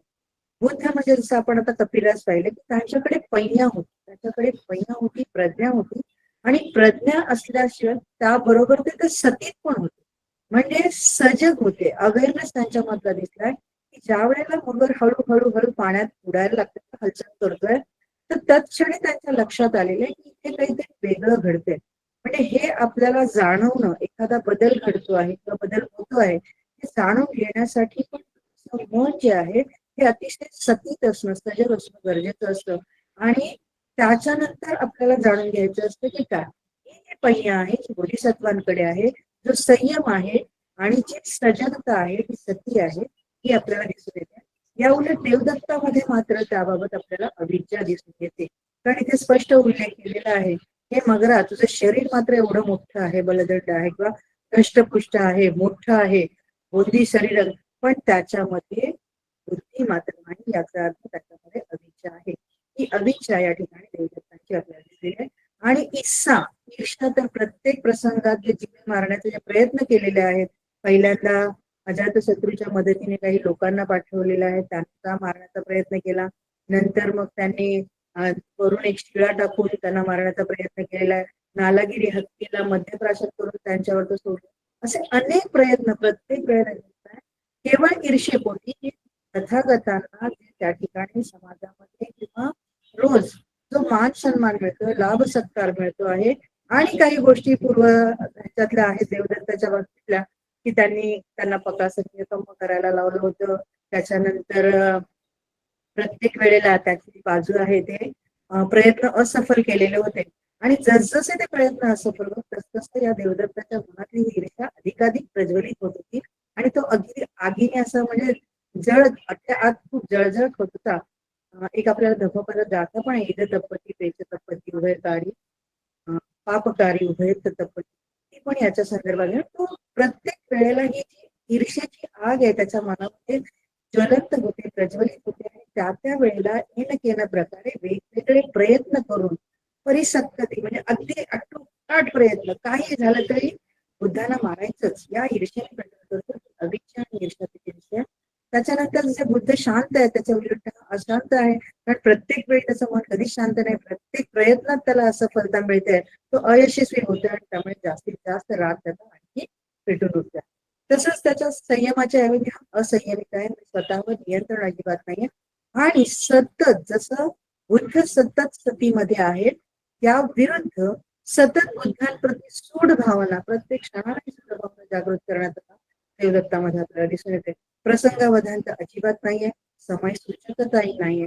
आणि त्याच वेळेला चिंतामणीमध्ये पण आपल्याला अविद्या दिसून येते. कारण ज्या वेळेला तीर्थंकरांनी तिला सांगितले की तू असं असं कर, हा एक प्रसंग असा आहे की तिला हाताशी धरून ते तिला सांगतात की तू गर्भवती असल्याचं एका मोठ्या सभेमध्ये जाऊन तथागतांच्या समोर तिथे जायचं, ते देशना देत असतील बसलेले असतील त्या ठिकाणी जायचं आणि तू सांगायचं की अशा त्याच्या आधीची गोष्ट मी आता पुढे जात नाहीये की त्यांनी तिला कसं सांगितलं की तू नटून थटून जा, अमुक कर तमुक कर, रात्री जा, सकाळी ये, मग सकाळी आल्यानंतर अगदी केस बिस असेल जारून अमुक कर, म्हणजे अशी अस्ताव्यस्त होऊन असं सगळं सांगितलेलं असं.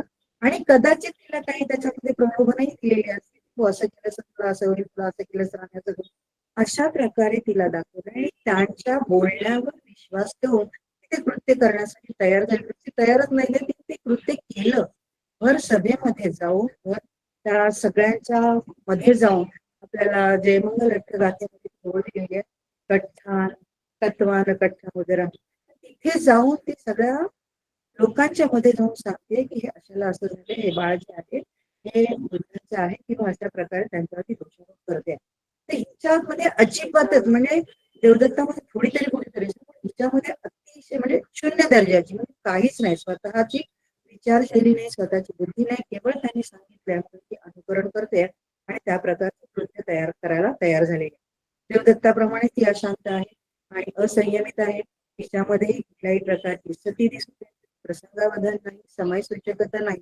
अशा पद्धतीने या तिघांचा आपण स्वभाव जे गुणविशेष आहेत ते या कथातून आपल्याला दिसतात.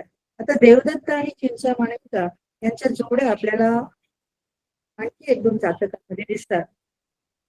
त्यातलं एक जे जातक आहे त्या जातकामध्ये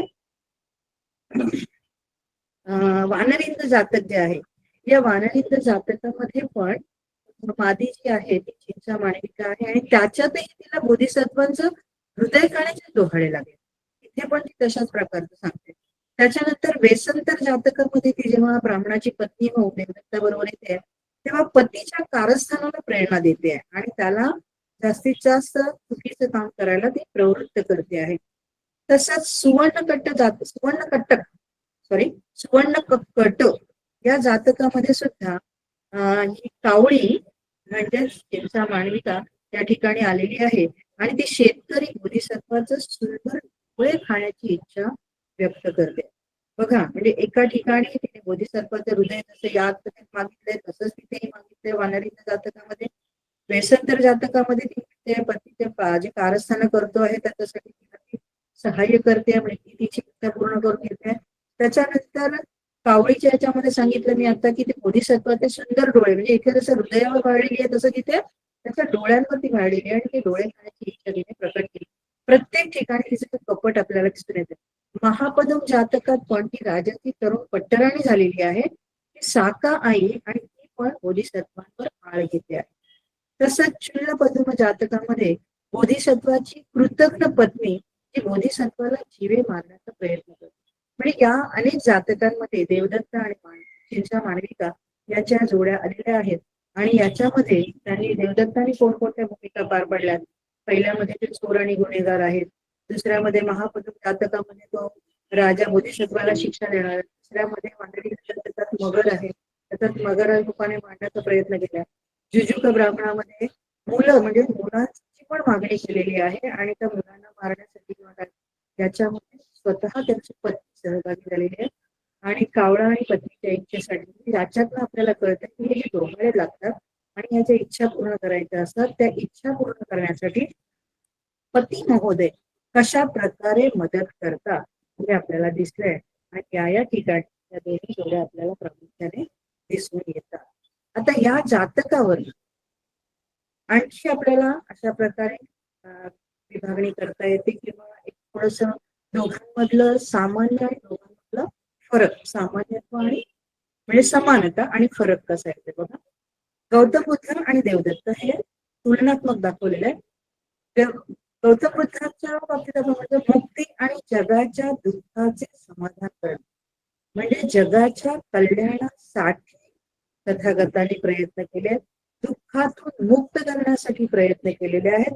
आणि त्यांची ही प्रेरणा करुणा आणि सगळ्या समुदायाप्रती, जनसमुदायाप्रती आत्मत्यागाची होती, कल्याणाची होती. भयंकर करुणेने भरलेलं त्यांचं हृदय आहे. आणि ही करुणा अगदी त्यांच्या मृत्यूच्या अंतिम महापरिनिर्वाणाच्या अंतिम क्षणी सुद्धा दाखवून आलेली. ते आपल्याला माहिती आहे की एक नाव आठवत नाही, सॉरी फॉर दॅट, ते तिथे येतात आणि बुद्धांना भेटण्याची इच्छा व्यक्त करतात. आनंद त्यांना नकार देत असतो, पण त्याही क्षणी बुद्ध जाणतात की हा अर्हंत पदाला जाणारा आहे, म्हणून त्याला पाठव, आनंदा त्याला पाठव. म्हणजे मृत्यूचा अंतिम क्षण जेव्हा आता शरीर सोडणार आहे त्या वेळेला सुद्धा एवढी करुणा घडलेली आहे. त्या करुणेने ते आपल्याला जगाच्या कल्याणाचा निपाणाचा मार्ग त्यांनी मिळवून दिलेला आहे.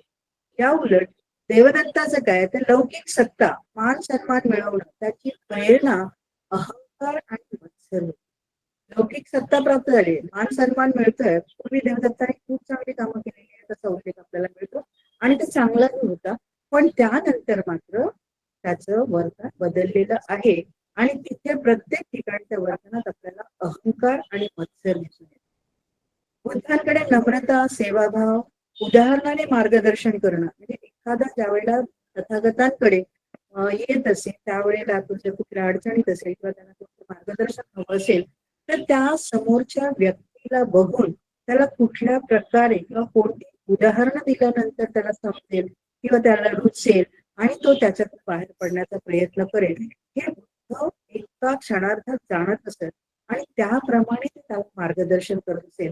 म्हणूनच आपण उत्तम मार्गदर्शक आपल्याला ते आहेत, ते स्वतःही म्हणतात की मी तुमचं फक्त मग्नदस्सी आहे, मी कोणी तुम्हाला तुमचा गुरु नाही किंवा देव नाही किंवा तुम्हाला सांगणारा, तुम्हाला शिकवणारा कोणी अध्यापकही नाही, मी फक्त तुमचा मार्गदाता आहे.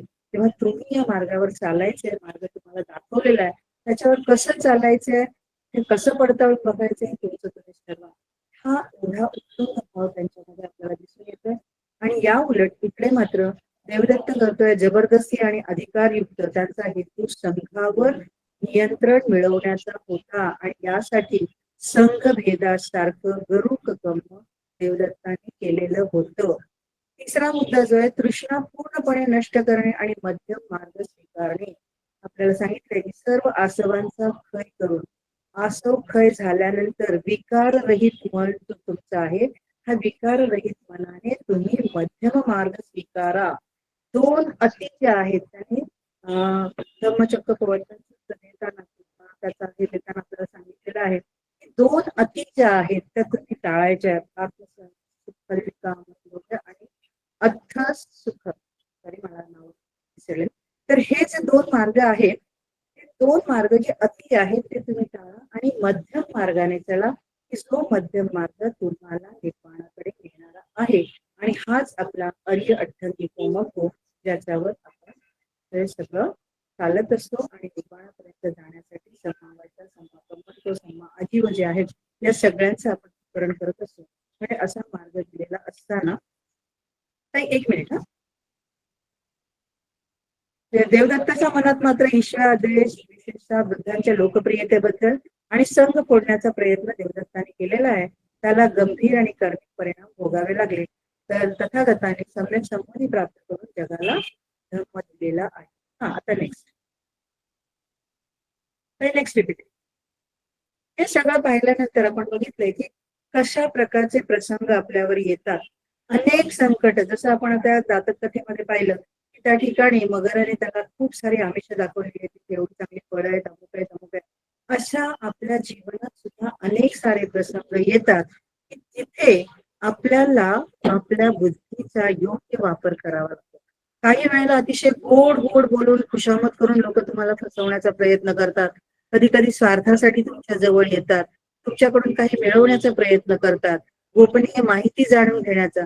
म्हणजे असे काही प्रसंग येतात की ज्या ठिकाणी तुम्हाला प्रलोभनं दाखवली जातात. ती प्रलोभनं कितपत खरी किंवा खोटी आहेत, पूर्ण होणारी आहेत की नाही, याची पडताळणी करणं आपल्याला आवश्यक आहे. या जातकातून आपल्याला बांधला करणं त्याचं जे प्रसंगावधान किंवा समयसूचकता त्यांनी पाळलेली आहे, त्यांना जी जाणीव झालेली आहे संकटाची, ती संकटाची जाणीव झाल्याबरोबर शांत डोक्याने त्यांनी युक्ती शोधलेली आहे. जसं आपण म्हणतो की अगदी शक्तीपेक्षा युक्ती श्रेष्ठ, म्हणजे खूप अगदी बलदंड किंवा खूप बळाचा वापर करणारे जरी आले तरी त्याला भयभीत न होता तिथे आपल्याला हरून न जाता शांत डोक्याने योग्य विचार करायचा की जो विचार केल्यानंतर किंवा तशा प्रकारची हालचाल केल्यानंतर आपण या संकटातून सही सलामत बाहेर पडू शकू.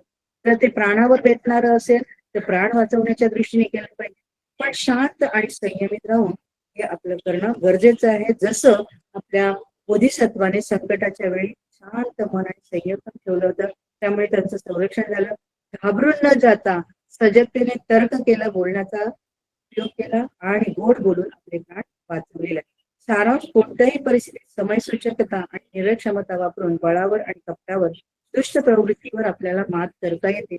खूप न सांगता याचा सारांश मी असं सांगेल की ह्याच्यातनं काय आपल्याला मार्गदर्शन मिळतंय. लागता संकटाची चाहूल, लागता संकटाची चाहूल, जाणीव भावी तत्पर, लक्षण हे जागृत पैयेचे. जाणीव भावी तत्पर, लक्षण हे जागृत पैयेचे. ठाकले जरी संकट अस्मानी, ठाकले जरी संकट अस्मानी, नको होऊस गर्भ गळीत, नको जाऊस भांबावली. मात करण्या संकटावरी हे संयमाने निर्णय. मार्ग मिळेल सत्वरी, बळावीन शस्त्रावीनही करता येते मात कपटावरी. युक्तीने दिलेले प्रत्युत्तर ठरते श्रेष्ठ अनुत्तर. बघा, युक्तीने दिलेले प्रत्युत्तर ठरते श्रेष्ठ अनुत्तर, होते सरशी आपली न होता हानी. वरचढ ठरते तुमची समय सूचकता, प्रसंगावधानता, जी शिकविते तुम्हा सावधानता. ताविते मार्ग धम्माचा, अर्थात जीवन धर्म जे आहे तो जीवन जगण्याचा. ताविते मार्ग धम्माचा, स्थिला अधिष्ठित प्रज्ञा करुणा व्यक्तीचा. असा हा शिकवण या जातकातून आपल्याला मिळते आहे. माझ्या परीने जसं मला शक्य झालं तसं सांगण्याचा प्रयत्न केलेला आहे, संबोधन झालेला आहे. तर इथे माझे ही कथाची संपवते आहे. धन्यवाद. आणि पुन्हा एकदा आदरणीय चाळकर सर, त्याच्यानंतर सगळे आपले गुरुवर्य, आपल्या पीपीटी तयार करणाऱ्या आणि चित्र तयार करणाऱ्या दोन्ही ज्या आपल्या तज्ज्ञ आहेत त्या टेक्नॉलॉजी मधल्या, त्यांनी अतिशय सुंदर चित्र या ठिकाणी काढून दिलेली आहेत. ती समर्पक आहेत आणि विशेष म्हणजे मी त्यांना खूप त्रास दिला की मला असं चित्र हवंय, असं चित्र हवंय, पुन्हा पुन्हा सूचना देऊन आपल्या नैनाताईंनाही सांगितलं की मला असं चित्र हवंय. पण ती प्रत्येक माझी मागणी त्यांनी अगदी हिरिरीने आणि उत्साहाने पूर्ण केली आहे. तसाच जोम आणि उत्साह ज्योतिताईंनी दाखवला आणि हे सगळं यशस्वी होण्यासाठी त्या दोघींचा फार मोठा मोलाचा सहभाग लावला. तेव्हा त्यांचे तसंच मला प्रेरणास्थान असणाऱ्या मगाशी उल्लेख केला होता की गायधनी सर आणि गायधनी मॅडम यांचंही मार्गदर्शन म्हणजे थोडंसं का होईना परवा आपण चर्चा करताना, पण त्यांच्याकडनं जी प्रेरणा मिळाली म्हणून एक प्रेरणास्थान म्हणून त्यांना गौरवते. आणि या सगळ्यांचे मी आभार मानते, मनापासून आभार मानते. आणि ज्या सर्व आपल्या शील संपन्न उपासक आणि उपासकांनी माझे हे कथन एवढा आपला मुलाचा वेळ देऊन श्रवण केलेला आहे, ऐकून घेतलेला आहे, मला सहकार्य केलेलं आहे, त्यासाठी मी आपली मनपूर्वक आभार मानते. धन्यवाद. साधू साधू साधू. साधू साधू साधू. खूपच छान मॅडम, तुम्ही तत्वज्ञानावर प्रकाश टाकलेला आहे. उदाहरण खूप सुंदर दिले आणि अजात शत्रू बद्दल पण खूप छान सांगितलं तुम्ही. कोणाला या अनुसरून प्रश्न असतील तर जरूर विचारावे. मनीषा काकी, खूप छान देशना दिलीत. ग्रुपवर मी बघितलं आणि लगेच जॉईन केलं. खूप थँक्यू व्हेरी मच. ज्योती ताईंचं पण धन्यवाद, त्यांच्यामुळे मला लिंक मिळाली आणि मी जॉईन केलं. खूप सुंदर, खूप सुंदर, खूप छान अभ्यास चालू आहे, बरं वाटलं. मनीषा मॅडम, अभिनंदन. तुमचं सहकार्य फार मोठं होतं दोघींचंही. नाही, माझा प्रश्न नाहीये, पण फक्त मला एवढंच सांगायचंय की जे शायनिंग स्टार असतात ना, त्यांची जागा ना उंच आकाशात असते आणि आज तुम्ही टुनकन उडी मारून ते स्थान मला वाटतं मिळवलंय पहिल्याच आपल्या प्रयत्नात. त्याबद्दल तुमचे अभिनंदन. बापरे, तुमच्या सगळ्यांचं सहकार्य आणि आपल्या मिसळकर सरांची प्रेरणा, गायधनी सरांची प्रेरणा, वैशाली गायधनी मॅडमची प्रेरणा, याने मी हे सगळं धाडस करू शकले. तेव्हा तुमच्या सगळ्यांच्या सहकार्याने टीम वर्क आहे, ते टीम वर्क आपण यशस्वीरित्या पार पाडू शकलो. तर आपण मला अप्रिशिएट केलं त्याबद्दल मी आपली खूप खूप आभारी आहे. Thank you. मॅम, मला क्वेश्चन आहे की जे डोहाळे मगरीला आले होते, आणखी अजातशत्रूच्या आईला सुद्धा असं वेगळ्या प्रकारचे डोहाळेचं फिलिंग येत होतं, तर ते बाळामुळे त्यांना येतं का असंच त्यांच्या मनामध्ये? बरोबर, बाळाला इच्छा होते असं म्हटलं जातं की त्याला जे काही खाण्याची इच्छा असते ती इच्छा आईमार्फत, आपण म्हणतो त्यावेळेला बाळ गर्भात असतं तेव्हा त्याला सगळं अन्न आणि श्वसनाचं पुरवठ्याचं काम आईतर्फे होतं. आणि त्या दोघांना जोडणारी जी नलिका असते त्याला आपण नाळ म्हणतो, ती बाळाची नाळ आईशी जोडलेली असते. मग त्यातनं तिला ते सगळं मिळत असतं आणि कदाचित त्याचा परिणाम त्याच्यावर होतो. आता बऱ्याच वेळा असा अनुभव येतो, तुम्ही घेतलाय की नाही मला माहिती नाही, पण माझा स्वतःचा अनुभव मी सांगते की ज्या वेळेला आपण त्या व्यक्तीच्या संपर्कात असतो, जी गर्भवती स्त्री आणि त्या आजूबाजूला संपर्कात असतो, आणि ज्या बाळाचा जन्म झाल्यानंतर त्याला काही कळत नाहीये पण जन्म झालाय आणि तिथे गेल्यानंतर विशिष्ट प्रकारच्या व्यक्तीचा आवाज आल्यानंतर तो पटकन बघतो, म्हणजे असा अनुभव काही वेळेला येतो, अगदी 100% म्हणत नाहीये, पण ते त्याला जाणवतं आणि त्याची इच्छा इथं पूर्ण केली जाते. अजातशत्रूचं जे उदाहरण दिलं त्याच्यामध्ये असंच सांगितलेलं आहे की एवढी भयानक आणि भयंकर डोहाळे लागलेली इच्छा आहे, म्हणजे ते बाळ कसं असेल. सर्वसाधारण माणूस आपण काय म्हणू, अरे बापरे हिच्या पोटात काय राक्षस वाढतोय की काय. म्हणजे ही जी राक्षसी प्रवृत्ती आहे ना, ही राक्षसी प्रवृत्ती अजातशत्रूच्या जन्मानंतर दिसून आली. म्हणजे त्यावेळेला जे डोहाळे लागले आणि तिला कळलेलं होतं किंवा असं आहे, मग ती इच्छा पूर्ण होणार नाही. किती केलं तरी पतीच्या शरीरातलं रक्त कसं काय प्राशन करू, म्हणजे तिचंही मन त्या गोष्टीला धजावणार नाहीये आणि ती अगदी एक्स्ट्रीम विचार करते की आता या बाळाला जन्म द्यायचाच नाही. म्हणजे इथपर्यंत जाते की ते अबॉर्शन पर्यंत पोहोचलेली असते.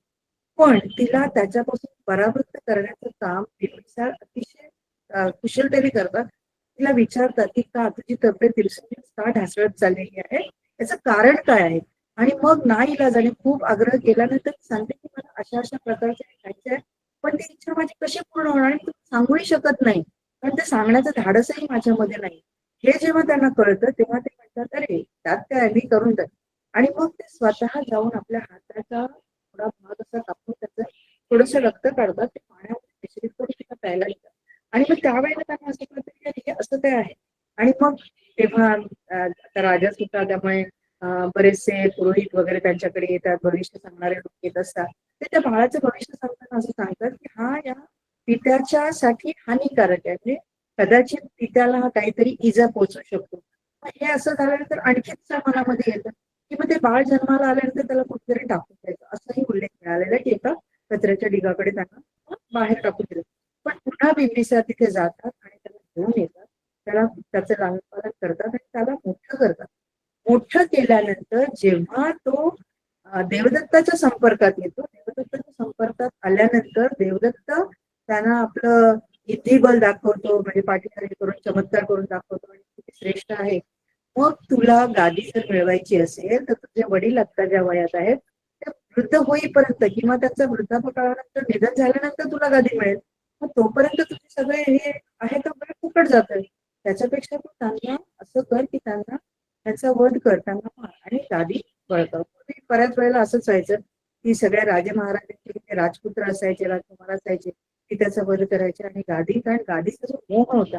मग ही जी वृत्ती आहे तिथे आपल्याला दिसते की कदाचित याच्यावर स्पष्ट होऊ शकतं गर्भात असणारी किती इच्छा त्या स्त्री मार्फत पूर्ण केली जाते की अशा प्रकारे असावी, असं माझं मत आहे. म्हणजे सांगण्याचा प्रयत्न केलेला आहे. कारण इथे बघा हे जी मी ह्याचे सरांनी जातक घेतलं होतं त्याच्यामध्ये पण असा उल्लेख केलेला आहे की तिला पबचित व्हायचं असतं. मला वाटतं निग्रोध मी जातकामध्ये उल्लेख सरांनी केलेला होता की तिला लग्नापूर्वी त्या मुलीला पबचित व्हायचं असतं आणि ती आपल्या आई वडिलांची एकुलती एक मुलगी असते. गडगंज संपत्ती त्यांच्याकडे आहे, अफाट संपत्ती आहे आणि वारस म्हणून फक्त एक मुलगी आहे. पण तिची इच्छा आहे प्रवचित होण्याची. मग ते तिला म्हणतात एवढं सगळं आहे याचा लाभ कोण घेणार आहे, त्यामुळे तू काय प्रवचित होऊ नको.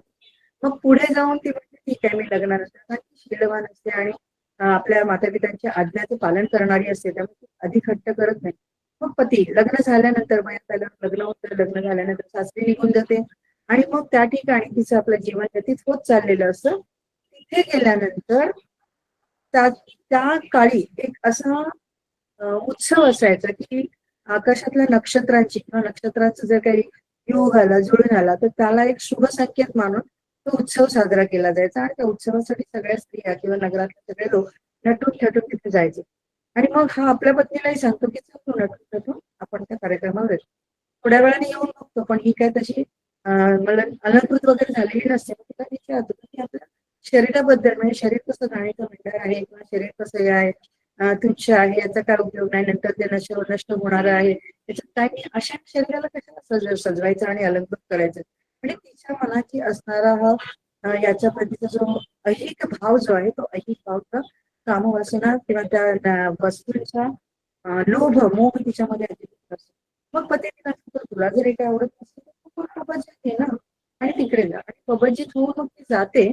पबजीत होऊन रिक्षा वगैरे घेऊन तिकडे भिकोणी संघामध्ये सामील होते आणि काही दिवसानंतर तिच्या लक्षात येतं कारण शरीरामध्ये विशिष्ट प्रकारचे बदल व्हायला लागतात. हे बदल झाल्यानंतर तिला कळतं की काहीतरी वेगळं आहे आणि मग त्या शरीरात झालेले बदल आजूबाजूच्या सगळ्या विषयांची लक्षात घेतात आणि मग त्या तिला एकांतात जाऊन विचारतात की असं ते म्हणजे मला काहीच माहिती नाही काय आहे आणि कसं आहे ते मला नाही. आणि त्यावेळेला जास्त काही साधनं नव्हती, कोणी सांगणारं नव्हतं, मार्गदर्शन करणार नव्हतं आणि ती अनभिज्ञ दाखवलेली आहे म्हणजे मला हे काहीच माहिती. मग चर्चा होता होता देवदत्ताकडे जातात. देवदत्त तिला खूप सारे म्हणजे दोषारोप वगैरे करतो, काहीतरी वाईट साईड बोलतो आणि तिच्यावर दोषारोप करतो की तू केलेला आहेस म्हणजे आपलं अकुशल कर्म केलेलं आहे. मग त्यानंतर ती तथागतांकडे तू मला तथागतांकडे जायचं. मला देवदत्ताशी काही संबंध नाही कारण मी प्रवचित होण्यासाठी तथागतांच्या मार्ग आणि धम्म ऐकला आणि मी आले. मग तिकडे गेल्यानंतर तथागतांकडे तिथे तथागत अगदी संयमाने आणि शांत विचार श्रद्धेने तिला बघितल्यानंतर तो निर्णय घेतात. तो निर्णय असा आहे की सगळ्या व्यक्तींना सांगतात त्याची पूर्ण सगळी तपासणी आहे ती तुम्ही करा आणि ती तपासणी केल्यानंतर त्यांना असं कळतं की ही प्रवचित होण्यापूर्वीच गर्भवती होती म्हणजे गर्भधारण झाली. आणि मग इथे आल्यानंतर तिथे सगळे डोहाळे पुरवले जातात. डोहाळे पुरवल्यानंतर मग आता त्या मुलाचं मूल जन्माला आल्यानंतर रडायला वगैरे लागतं. तो रडण्याचा आवाज ऐकून राजा कसं काय म्हणतात आणि तो घेऊन जातो. नंतर मग त्या मुलाचं कसं ते नंतर येतात. 7व्या वर्षी ते पबजीत होतात असं त्याच्यामध्ये उल्लेख आहे.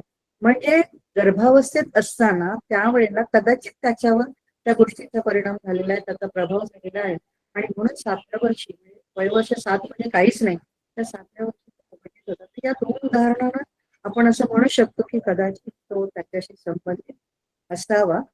या तर मला वाटतं आपले आदरणीय गायधनी सर किंवा मिसाळकर सर अधिक प्रभाव टाकते कारण मला तेवढंच पुरेपूर उत्तर देतात नाही ना. थँक्यू मॅम, तुम्ही खूप चांगल्या प्रकारे एक्सप्लेन केलेलं आहे. Thank you so much.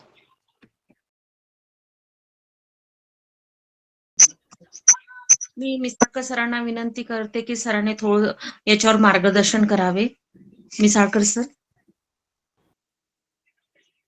मनीषा मॅडमचं खूप खूप अभिनंदन. त्यांनी पहिलेच लेक्चर घेतलेलं आहे आणि यात त्यांनी खूप मेहनत घेतलेली आहे आणि हीच अपेक्षित आहे की जेव्हा आपण वक्त्यांना म्हणजे किंवा नवीन वक्त्यांना जेव्हा आपण काहीतरी टार्गेट देतो ना तर सुरुवातीला दागदुख असते की ते त्यात खरी उतरणार आहे का नाही, कारण आपली एक परंपरा आहे किंवा आपला एक स्टँडर्ड आहे आणि मनीषा मॅडमने ते स्टँडर्ड पाळलं. त्यांनी खूप मेहनत केली आणि खूप त्याच्या संबंधित ज्या कथा आहेत किंवा चार्ट आहेत, टेबल आहेत, ते त्यांनी खूप कष्टपूर्वक तयार केलं आणि हेच अपेक्षित आहे. त्यामुळं मनीषा मॅडमचं खूप खूप म्हणजे अभिनंदन. आणि पुढे पण आपल्याला म्हणजे काही जातक घ्यायचे आहे, म्हणजे पुरेसा वेळ देऊन आपण ही परंपरा पुढे चालू ठेवू. आणि हे जे जातक होतं सुसुमार जातक, हे म्हणजे एकाच ओळीत लिहिलेलं आहे की हे देवदत्ताने जे म्हणजे बुद्धाला मारण्याचे प्रयत्न केले त्याच्या अनुषंगाने हे जातक सांगितलं. एकच ओळ आहे म्हणजे पचुपन्न जे आहे वर्तमान कथेत. आणि नंतर मग ती मगरीची आणि वानराची कथा आहे जी सगळ्यांना माहिती आहे.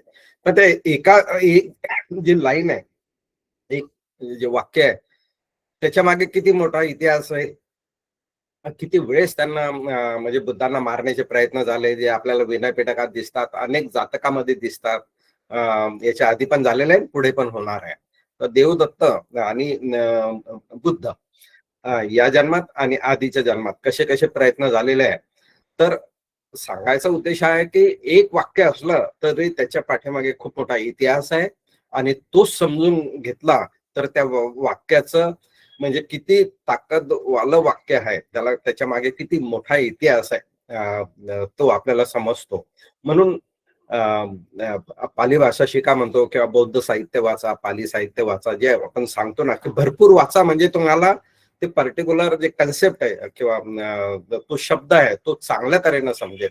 नाहीतर एकदम ड्राय म्हणून एखादी कथा वाचली तर फक्त देवदत्ताने मारण्याचा प्रयत्न केला, जर असं एखाद्या नवीन माणसाने ज्याला काहीच माहिती नाही त्यांनी जर वाचलं तर त्याला तर त्याची गंभीरता कळणारच नाही.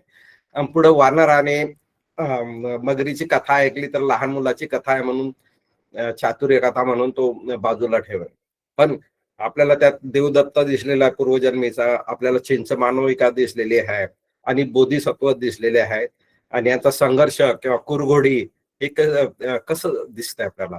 त्यावेळेसच्या परंपरा, त्या प्राणी विश्व, प्राण्यांचे स्वभाव हे आपल्याला कसे त्यातून दिसून येतात. आणि त्या अनुषंगानं जे डोहाळे लागणं आहे, दोहद लागणे आहे, तो पण एक म्हणजे कसा पारंपरिक आहे किंवा अति प्राचीन ती गोष्ट आहे हे आपल्याला जातकथामधून कळत आहे. म्हणजे वर्तमान कथेतलंच नाहीये, अतीत कथेत सुद्धा डोहाळे लागणं हा प्रकार होता आणि तो चित्ताशी कशी निगडीत आहे म्हणजे त्याच्यावर मनीषा मॅडमने काही संदर्भ पण दिलेले आहेत. पण एखाद्याला जर त्याच्यावर रिसर्च करायचा असेल तर एक छान पेपर तयार होऊ शकतो. फक्त त्यांची वाचण्याची आणि अभ्यास करण्याची तयारी पाहिजे आणि नंतर त्याचे डिफरंट आस्पेक्ट आहे किंवा आपली धम्माशी कशी रिलेटेड आहे ते त्यांना म्हणजे त्या दृष्टिकोनातून त्यांनी तो रिसर्च पेपर मांडायला पाहिजे. तर मी इथेच थांबतो. पुन्हा एकदा अभिनंदन मनीषा मॅडमचे, सगळे धम्मासाकाच्या टीमचे अभिनंदन आणि उपासक उपासिका जे आहेत त्यांचे पण खूप म्हणजे आभार. थँक्यू. धन्यवाद. धन्यवाद सर. तुमचे मार्गदर्शन आम्हाला वेळोवेळीच लाभत राहते. असंच नेहमी मिळत राहो तुमचं मार्गदर्शन आम्हाला. वैशाली मॅडम बोलतील का? वैशाली मॅडमने थोडं मार्गदर्शन करावं. वैशाली मॅडम नाही आहेत, मी आहे, कारण माझ्या फोनमध्ये थोडा प्रॉब्लेम आलेला आहे म्हणून वैशाली मॅडम मी जॉईन झालेलो आहो. मला काही बोलायचं आहे. चालेल सर, तुम्हीच सांगा. तर सर्वप्रथम मनीषा मॅडमचे खूप खूप अभिनंदन. खूप छान प्रकारे त्यांनी या जातक कथेला न्याय दिलेला आहे, त्यांचा अभ्यास पूर्ण नॉलेजनी पण आणि त्यांनी या कथेची सांगता पण कवितेने केला आहे. आजच्या परिस्थितीमधून ती कवितेतून पण बोध घेता येईल आणि अभ्यास पूर्ण पण वाटलं. त्यांनी जे टेबल्स बनवले आहेत त्यामध्ये पण त्यांचा अभ्यास दिसून आलेला आहे आणि प्रशंसनीय गोष्ट यासाठी की त्यांचं हे पहिलंच व्याख्यान आहे. त्यामुळे मी त्यांचे खूप अभिनंदन करतो आणि आभार पण व्यक्त करतो धम्मसाकाच्या तर्फे. आणि यापुढे पण त्यांनी अशीच मार्गदर्शन आम्हाला करत राहावे ही आमची तुमच्याकडनं प्रेरणा घेऊन मी करते आणि याच्यासाठी मला ज्योतिताईंची आणि नयनाताईंची खूप मदत झालेली आहे. कारण मगाशी म्हटलं हे टीम वर्क आहे, त्यांनी खूप प्रयत्न केले आहेत आणि त्यात शिवाय ते चार्ट बनवणं किंवा माहिती काढणं. हो आणि हो ते तर आहेच, पण तुमचं पाली कोटेशनचं जे तुम्ही उच्चारण केलं तर ते खूप अप्रतिम छान, मला ते आवडलं. पाली कोटेशन खूप छान. अभिनंदन तुमचे.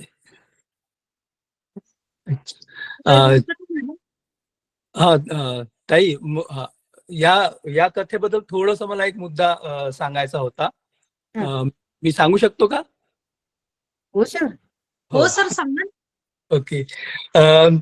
कथा वाचत असताना एक असा एक अँगल येतो कधी कधी की बोधिसत्वांना तर जीवाचं आत्मजीवाचं तर असं काहीच नसतो ना, म्हणजे त्यांना जीवाचा लोभ नसतो. मग या कथेमध्ये मला असं वाटलं की अरे त्यांना लोभ आला होता का जीवाचा, म्हणून त्यांनी स्वतःला वाचवलं का, असा एक खोटं बोलून आपण असं म्हणू शकतो ना की अरे खोटं बोलून स्वतःला वाचवून घेतलं का, असा एक अँगल वाटलं मला पहिल्यांदा. आणि असा कोणीतरी प्रश्न इथे विचारतील असं मला वाटलं होतं, पण खैर मला म्हणजे त्याबद्दल, कारण या आधी पण बोधिसत्व खोटे बोलत नाही, असत्य बोलत नाही, यावरती आपले 2-3 जातक मध्ये पण प्रश्न आले होते. आणि त्या अँगलनीच मी हे क्लिअर करतो. जर कुणाला प्रश्न आला नसेल तरी मी सांगण्याचा प्रयत्न करतो आहे की यामध्ये पण असा खोटे बोलण्याचा येत नाही. जरी गाथेमध्ये आपण फसवलं, मी तुला फसवलं असं जे शब्द आला, तरी पण त्या अँगलने आपण घेऊ शकत नाही ही गोष्ट. या कथेमध्ये जो मेसी शब्द आलेला आहे, मेसी शब्दाला खूप इम्पॉर्टन्स आहे. सेकंड गाथेमध्ये जो शब्द आलेला आहे मेसी शब्द जो आला आहे, तो तेव्हाच वापरतात जेव्हा प्रत्युत्तर असतो. म्हणजे आपण जेव्हा नाहीतर कसा येतो शब्द, मया पण येऊ शकतो, ममेनं शब्द येतो की मी तुला फसवलं, पण मीच तुला फसवलं असं जेव्हा बोधिसत्व म्हणतात तेव्हा तो मेसी शब्द वापरण्यात येतो. तर मेसी शब्द मीच तुला फसवलं केव्हा म्हणतात की जेव्हा तू मला नाही फसवलं, मीच तुला फसवलं. या म्हणून त्या गाथेमध्ये असं आलेला आहे शब्द की जरी तू शरीराने मोठा असला तरी बुद्धीने नाही आहे तू, कारण तू जे प्रयत्न केले माझ्यावरती त्याच्या उलट मीच तुला प्रत्युत्तर दिलं. तर त्या गाथेला या प्रकारे आपण घेऊ शकतो. आणि जेव्हा आपण म्हणतो की अरे बोधिसत्वांनी असं का बोलून स्वतःला वाचवून घेतलं, खोटं बोलूनच वाचलं असंच आपण म्हणू शकतो ना, तर यासाठी बघा हा प्रश्न मलाच आलेला आहे, मीच उत्तर देतो आहे. त्यामुळे तुम्ही फक्त हे समजून घेण्याचा प्रयत्न करा की मला काय सांगायचं आहे. कारण खूपदा आपल्याला असं होतं की सामान्य लोकांमध्ये आपण बोलत असतो, अरे बोधिसत्वांबद्दल माहिती नसते पूर्ण, तर खूपदा असं हो बोधिसत्वांनी मुसावादा केलेला आहे, पण तसं नाही या गोष्टीमध्ये, या कथेमध्ये पण तसं जर जाणवत असेल कुणाला, मी फक्त ही गोष्ट क्लिअर करतो आहे. कुणाला नाही जाणवलं असेल तर अतिउत्तम, कारण ही कथा पहियावरती आहे. पहिया डेव्हलप कशी करणार ते मग, है ना. तर असे प्रसंग येणार तेव्हाच ती पहिया. आणि या ठिकाणी समोरचा व्यक्ती फसवण्याचा जेव्हा उद्देश करतो तेव्हा तुम्ही त्याला समर्पित नाही होऊ शकत, कारण ते मूर्खपणाचं लक्षण होऊन जाईल. म्हणून बऱ्याच ठिकाणी बोधिसत्व प्राणी असताना पारधीच्या जाळ्यामध्ये अडकलेले आहेत, कुणी फास लागलेला आहे त्याच्यामध्ये अडकले आहेत, काही ठिकाणी त्यांनी स्वतःची सुटका करून घेतलेली आहे, पण काही ठिकाणी त्यांनी धम्म दिलेला आहे आणि समोरचा व्यक्ती देवलोकात म्हणजे स्वतःला चेंज करून तो देवलोकात उत्पन्न झालेला आहे. असे पण कर्म बोधिसत्वांच्या हाताने ते झालेले आहेत. तर बोधिसत्व असताना ना एक त्यांच्यामध्ये ना एक गुण नेहमी असतो, तो असतो त्यांना तो ज्ञान असतो की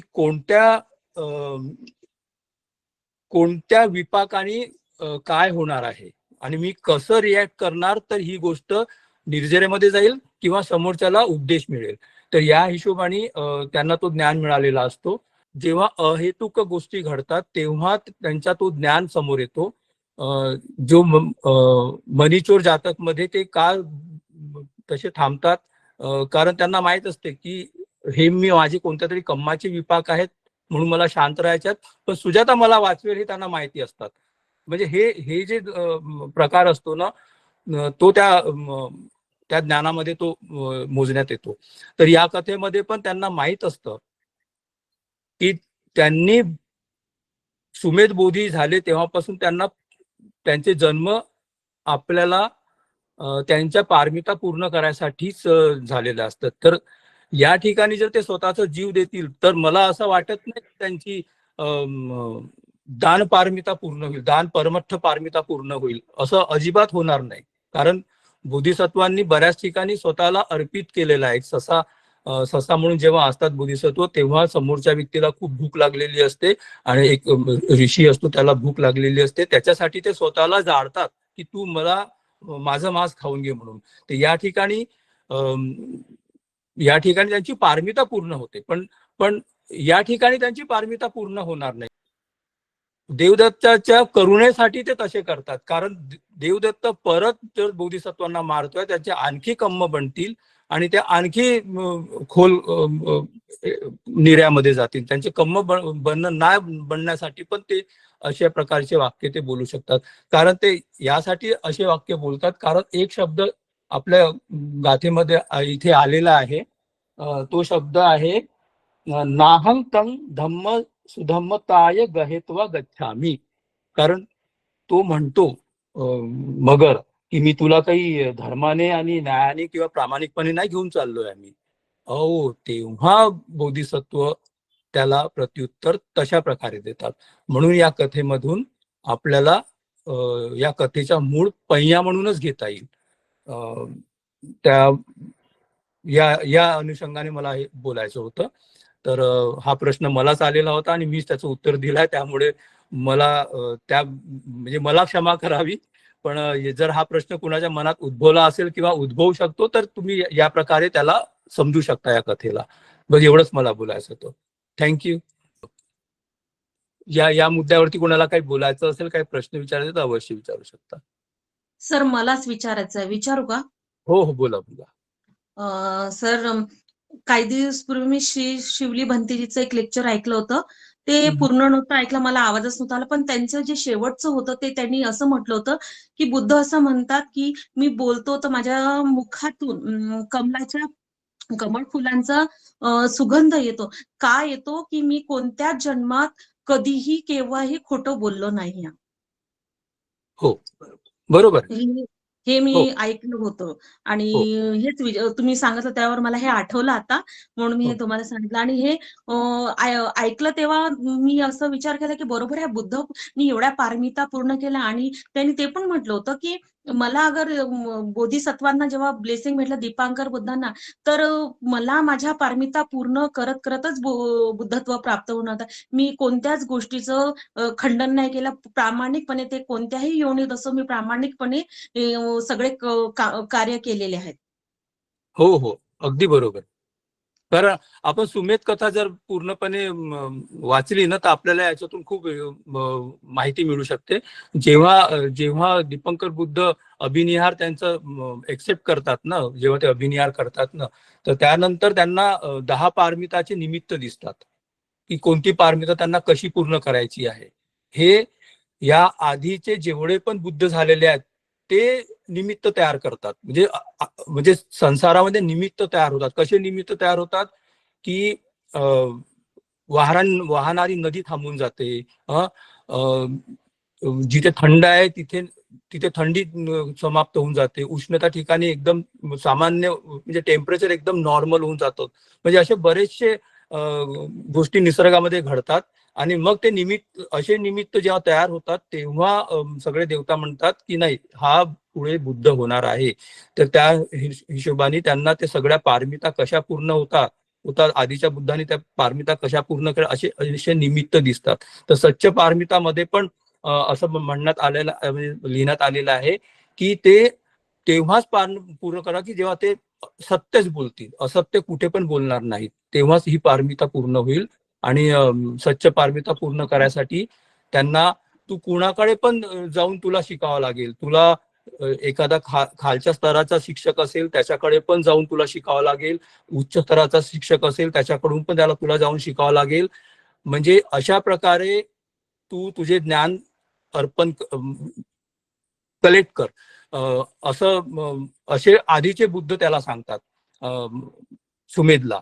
जसं पिंडपातला जाताना जर तू चॉईस प्रमाणे जाशील तर तुला पिंडपात खूप उशिरा पण मिळू शकतं, पण तुला जसं घर मिळेल, जो घर मिळेल तिथे जाशील तर तुला पिंडपात लवकर जाईल. तसं ज्ञान तुला लवकर मिळेल. तू कुणाकडे पण जा पण तुला ज्ञान लवकर मिळेल. अशा प्रकारे ती सच्च पारमिता त्याला समजून सांगतात. तर असं खूप सुरेख सुमेध कथेमध्ये उल्लेख केलेला. तर त्या अनुषंगाने आपण ह्या बाकीच्या जातकला ना त्या प्लॅटफॉर्मवरती चेक करत असलं की आपल्याला ती कथा योग्य तऱ्हेने समजत राहते.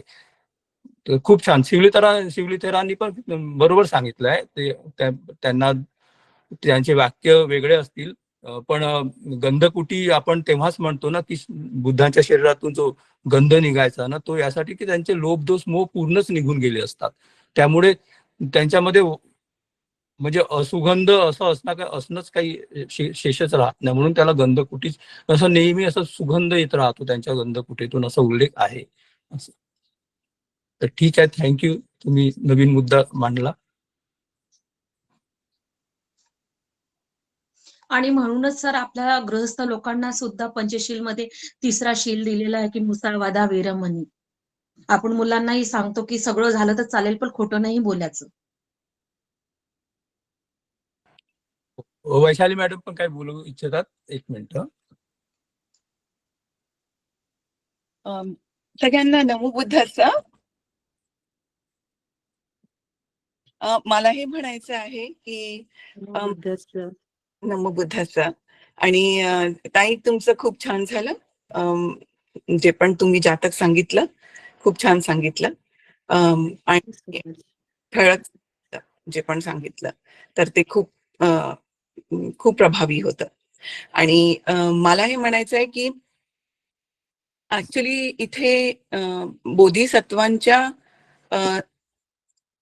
सत्यवचन बद्दल बोलणं होत आहे, म्हणून मला असं वाटलं की मी पण हे म्हणावं की जे आता तुम्ही जसं म्हटलं मुसावादा हे सील आहे, मुसावादा वेरमणी हे सील आहे.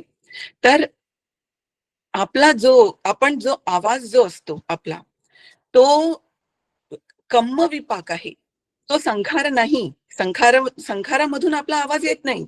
आपले जे आधीचे कम्म आहेत त्याच्यावर आधारित आपला आवाज असतो. तर त्याचा विपाक आहे. या जन्मामध्ये आपल्याला जो पण आवाज मिळालेला आहे तो आधीचे आपले केलेल्या कम्माचा आहे. तर बोधिसत्व हे यांच्या कोणत्याच जन्मामध्ये खोटं बोलले नाही आहेत. तर जे त्यांनी त्या पूर्ण पारमी मधून जे पण प्राप्त केलेलं आहे, तर त्यांचा आवाज ब्रह्मासारखा आवाज असं म्हटलेलं आहे. जसा ब्रह्माचा आवाज होता असेल, म्हणजे आपल्याला माहित नाही, तर त्यांचा आवाज ब्रह्मासारखा होता. आणि असं पण म्हटलंय की एका कोकिळेसारखा पण आवाज होता त्यांचा. एवढं त्यांच्या आवाजामध्ये करुणा पण होती. तर असं वर्णन पालिती पिटक मध्ये केलेलं आहे. तर हे त्यांचे कम्माचे विपाक आहे की ते सत्य जे बोललेले आहेत, ते सत्य वचन जे बोललेले आहेत ते त्याच्यावर आधारित त्यांच्या कम्माचा विपाक म्हणून त्यांचा आवाज तसा होता. तर जसं तुम्ही आता भंतेंचं उदाहरण सांगितलं ना की सुगंध यायचा त्यांच्या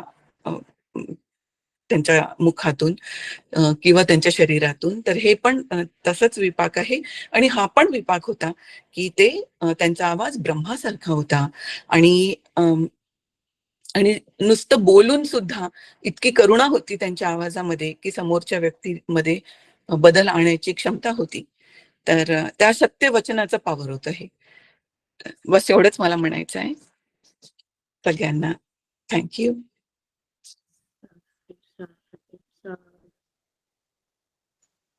धन्यवाद मॅडम.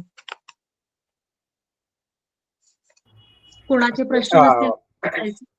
ऍक्च्युली मुसावादामध्ये जे सांगितलेलं आहे ना, म्हणजे अर्धवट बोलणं, टोमणे मारणं, खोटं बोलणं, त्या मुसावादामध्ये सविस्तर माहिती दिलेली आहे. तर जेव्हा आपण कुणाला फसवतो म्हणजे स्वार्थासाठी दुसऱ्याचं नुकसान करतो, दुसऱ्यासमोर आपली खोटी प्रतिमा तयार करतो, किंवा माझं मोठेपण मी दाखवतो, किंवा माझ्याजवळ जे गुण नाही आहेत ते दाखवतो मी असं खोटं सांगून. आणि म्हणजे त्या अर्थानं फसवणं, म्हणजे ते खोटं बोलणं, ते मुसावादामध्ये येईल. पण मला जीव वाचवायचा आहे, ठीक आहे, आणि त्यासाठी मी याला म्हणजे सत्य सांगितलं तर याला पटणार नाही किंवा माझा जीव जाईल. तर तो जे माकड जे बोलतंय, वानर जे बोलतंय तात्पुरतं खोटं, ते मुसावादामध्ये काय येत नाही माहितीये का, ते याच्यात येते, चातुर्यामध्ये येते, प्रज्ञेमध्ये येते, ते पय्यामध्ये मोडतंय ते, कारण ते स्वतःचा जीव वाचवत आहे. आणि हा जसं ते मगर कसं खोटं बोलतंय की मी पलीकडे नेतो तुला, तिकडे चांगली फळं आहेत असं सांगतं. तर त्या मगराचा उद्देश काय आहे की त्याला म्हणजे त्या निमित्ताने खोटं बोलून त्याचा जीव घ्यायचा आहे. तर ते मुसावादा होत आहे. पण स्वतःचा जीव वाचवणं जे आहे त्यासाठी मूर्ख व्यक्तीला खोटं सांगणं ते चातुर्यामध्ये येते असं मला वाटतंय. माझा एक आणखी प्रश्न आहे सर, मिसाळकर सर, विचारू का? हा विचारा ना. सर, विभूषणच्या कथामध्ये शाक्य कुलातले लोक, तुम्हीच कथा सांगितली होती ती, आणि ते खूप चतुर होते, खोटं बोलत. जेव्हा तो माऱ्याला आला होता शाक्य कुलातल्या लोकांना, तर शाक्य कुलातले लोक खोटं बोलायच्या आधी की आम्ही शाक्य कुलात, त्यांनी त्यांच्या दातांमध्ये गवत ठेवून खोटं बोलले होते. तर सर, त्यांच्याकडनं मग मुसावादाच झालं ना सर. पण हा तर मग ठीक आहे ना, ते सामान्य लोक होते ना. सॉरी, ते शाक्य कुळातले जे लोक होते, उलट तर त्यांच्यात किती विकार होते. म्हणजे त्यांना त्यांच्या काय म्हणू क्लॅन काय म्हणतात त्याला, त्यांच्या कुळाचा खूप गर्व होता, त्यांना त्यांच्या जातीचा खूप गर्व होता. ठीक आहे. आणि ते खूप शूरवीर पण होते, पण गर्विष्ठ होते, दुसऱ्याला खूप तुच्छ समजायचे. आणि जेव्हा मृत्यू किंवा घाबरले ना, मग तिथे खोटं बोलले. तर सगळे दुर्गुण म्हणजे त्यात होते, हे जे दुर्गुण आहेत त्यांच्याकडून मुसावादाची अपेक्षा कशी करू शकतो, जिथे गर्व त्यांच्या रक्तात भरलेला आहे, रोमारोमात. तर ते मुसावादाच आहे. बरोबर आहे ते. धन्यवाद सर. मिसाळकर सरांचे आपल्याला वेळोवेळी मार्गदर्शन लाभत असते, आणि सरांनी खूप छान सांगितलं, मार्गदर्शन केलं, आणि वैशाली मॅडमनी सुद्धा खूप छान मार्गदर्शन केलं, आणि संजय गायधनी सरांनी पण खूप छान मार्गदर्शन, त्यांचे पण धन्यवाद करते. आणि असेच मार्गदर्शन आम्हाला मिळत राहो, त्यामुळे आमच्या पण ज्ञानामध्ये भर पडत राहते. आणि धन्यवाद करते सर्व पीपीटी टीमचे, सहकार्यामुळे त्यांचा कार्यक्रम यशस्वी पार झाला. आणि आजच्या ज्या मार्गदर्शिका होत्या मनीषा जाधव मॅडम, त्यांचं सुद्धा धन्यवाद करते. त्यांनी खूप सुंदर, खूप उदाहरण, खूप जातकांचा संदर्भ देऊन त्यांनी जातक वर्णना सांगितली. तुमचं पण खूप खूप आभार मानते मॅडम. आणि मग आपल्या सर्व उपासक-उपासिकांना नेहमी जे कार्यक्रमाला हजर राहून जीवनात बुद्ध वचन आचरणात आणण्यासाठी धम्माच्या मार्गाचा लाभ घेत असतात. आणि आपली ही लिंक दुसऱ्यांना जरूर शेअर करावी. जातक कथांमध्ये इतका खूप अर्थ लपलेला आहे. त्या दैनंदिन आपल्या जीवनात आपण कशा अप्लाय करू शकतो, त्याच्यातले बोध किती महत्वाचे आहेत. तर ह्या जरूर सगळ्यांना शेअर कराव्या, आणि सगळ्यांना प्रेरित करावे की तुम्ही जॉईन करून ऐकावे. हे मी सगळ्यांना विनंती करते. आणि हे त्यांच्या पण करुणेसाठी धम्माचे छायेत राहो, त्यांना पण ज्ञान मिळत राहो, आणि इतर ग्रुपमध्ये पोहोचूया. ते सुद्धा आपल्या निब्बाण्याच्या दिशेने वाटचाल करतो. सर्वांचे जीवन सुखी हो, सर्वांचं खूप मंगल हो, सर्वांना हिताचा सुखाचा मार्ग लाभो. या पुण्यात वसुंधरा साक्षरराव, आज आपण इथेच थांबत आहोत. त्याच्या आधी आपण धम्मपालन गाथांनी सरनत्याने करूया. निलिमा गणवीर मॅडमला मी विनंती करेन की त्यांनी धम्मपालन गाथा घ्यावी. निलिमा गणवीर मॅडम. सब पाप स अकरणं कुशल स उपसंपदा सचित्त पर्योदपनं एतं बुद्धानुशासनं धम्मं चरे सुचरितं नतं दुचरितं चरे धम्मचारी सुखं सेत्ति अस्मि लोके परमि च न तावता धम्मधरो यावता बहुभासति यो च अपं पिसुत्वानं धम्मं कायेन पश्यति सवे धम्मधरो होति यो धम्मं नपमज्जति नत्थि मे शरणं अय्यं बुद्धो मे शरणं वरं एतेन सच्च होतु मे जयमङ्गलं नत्थि मे शरणं अय्यं धम्मो मे शरणं वरं एतेन सच्च होतु मे जय मङ्गलं नत्थि मे शरणं अयं सङ्घो मे शरणं वरं एतेन सज्जवज्रेन होतु मे जय मङ्गलं नमो बुद्धाय नमो धम्माय नमो सङ्घाय साधु साधु साधु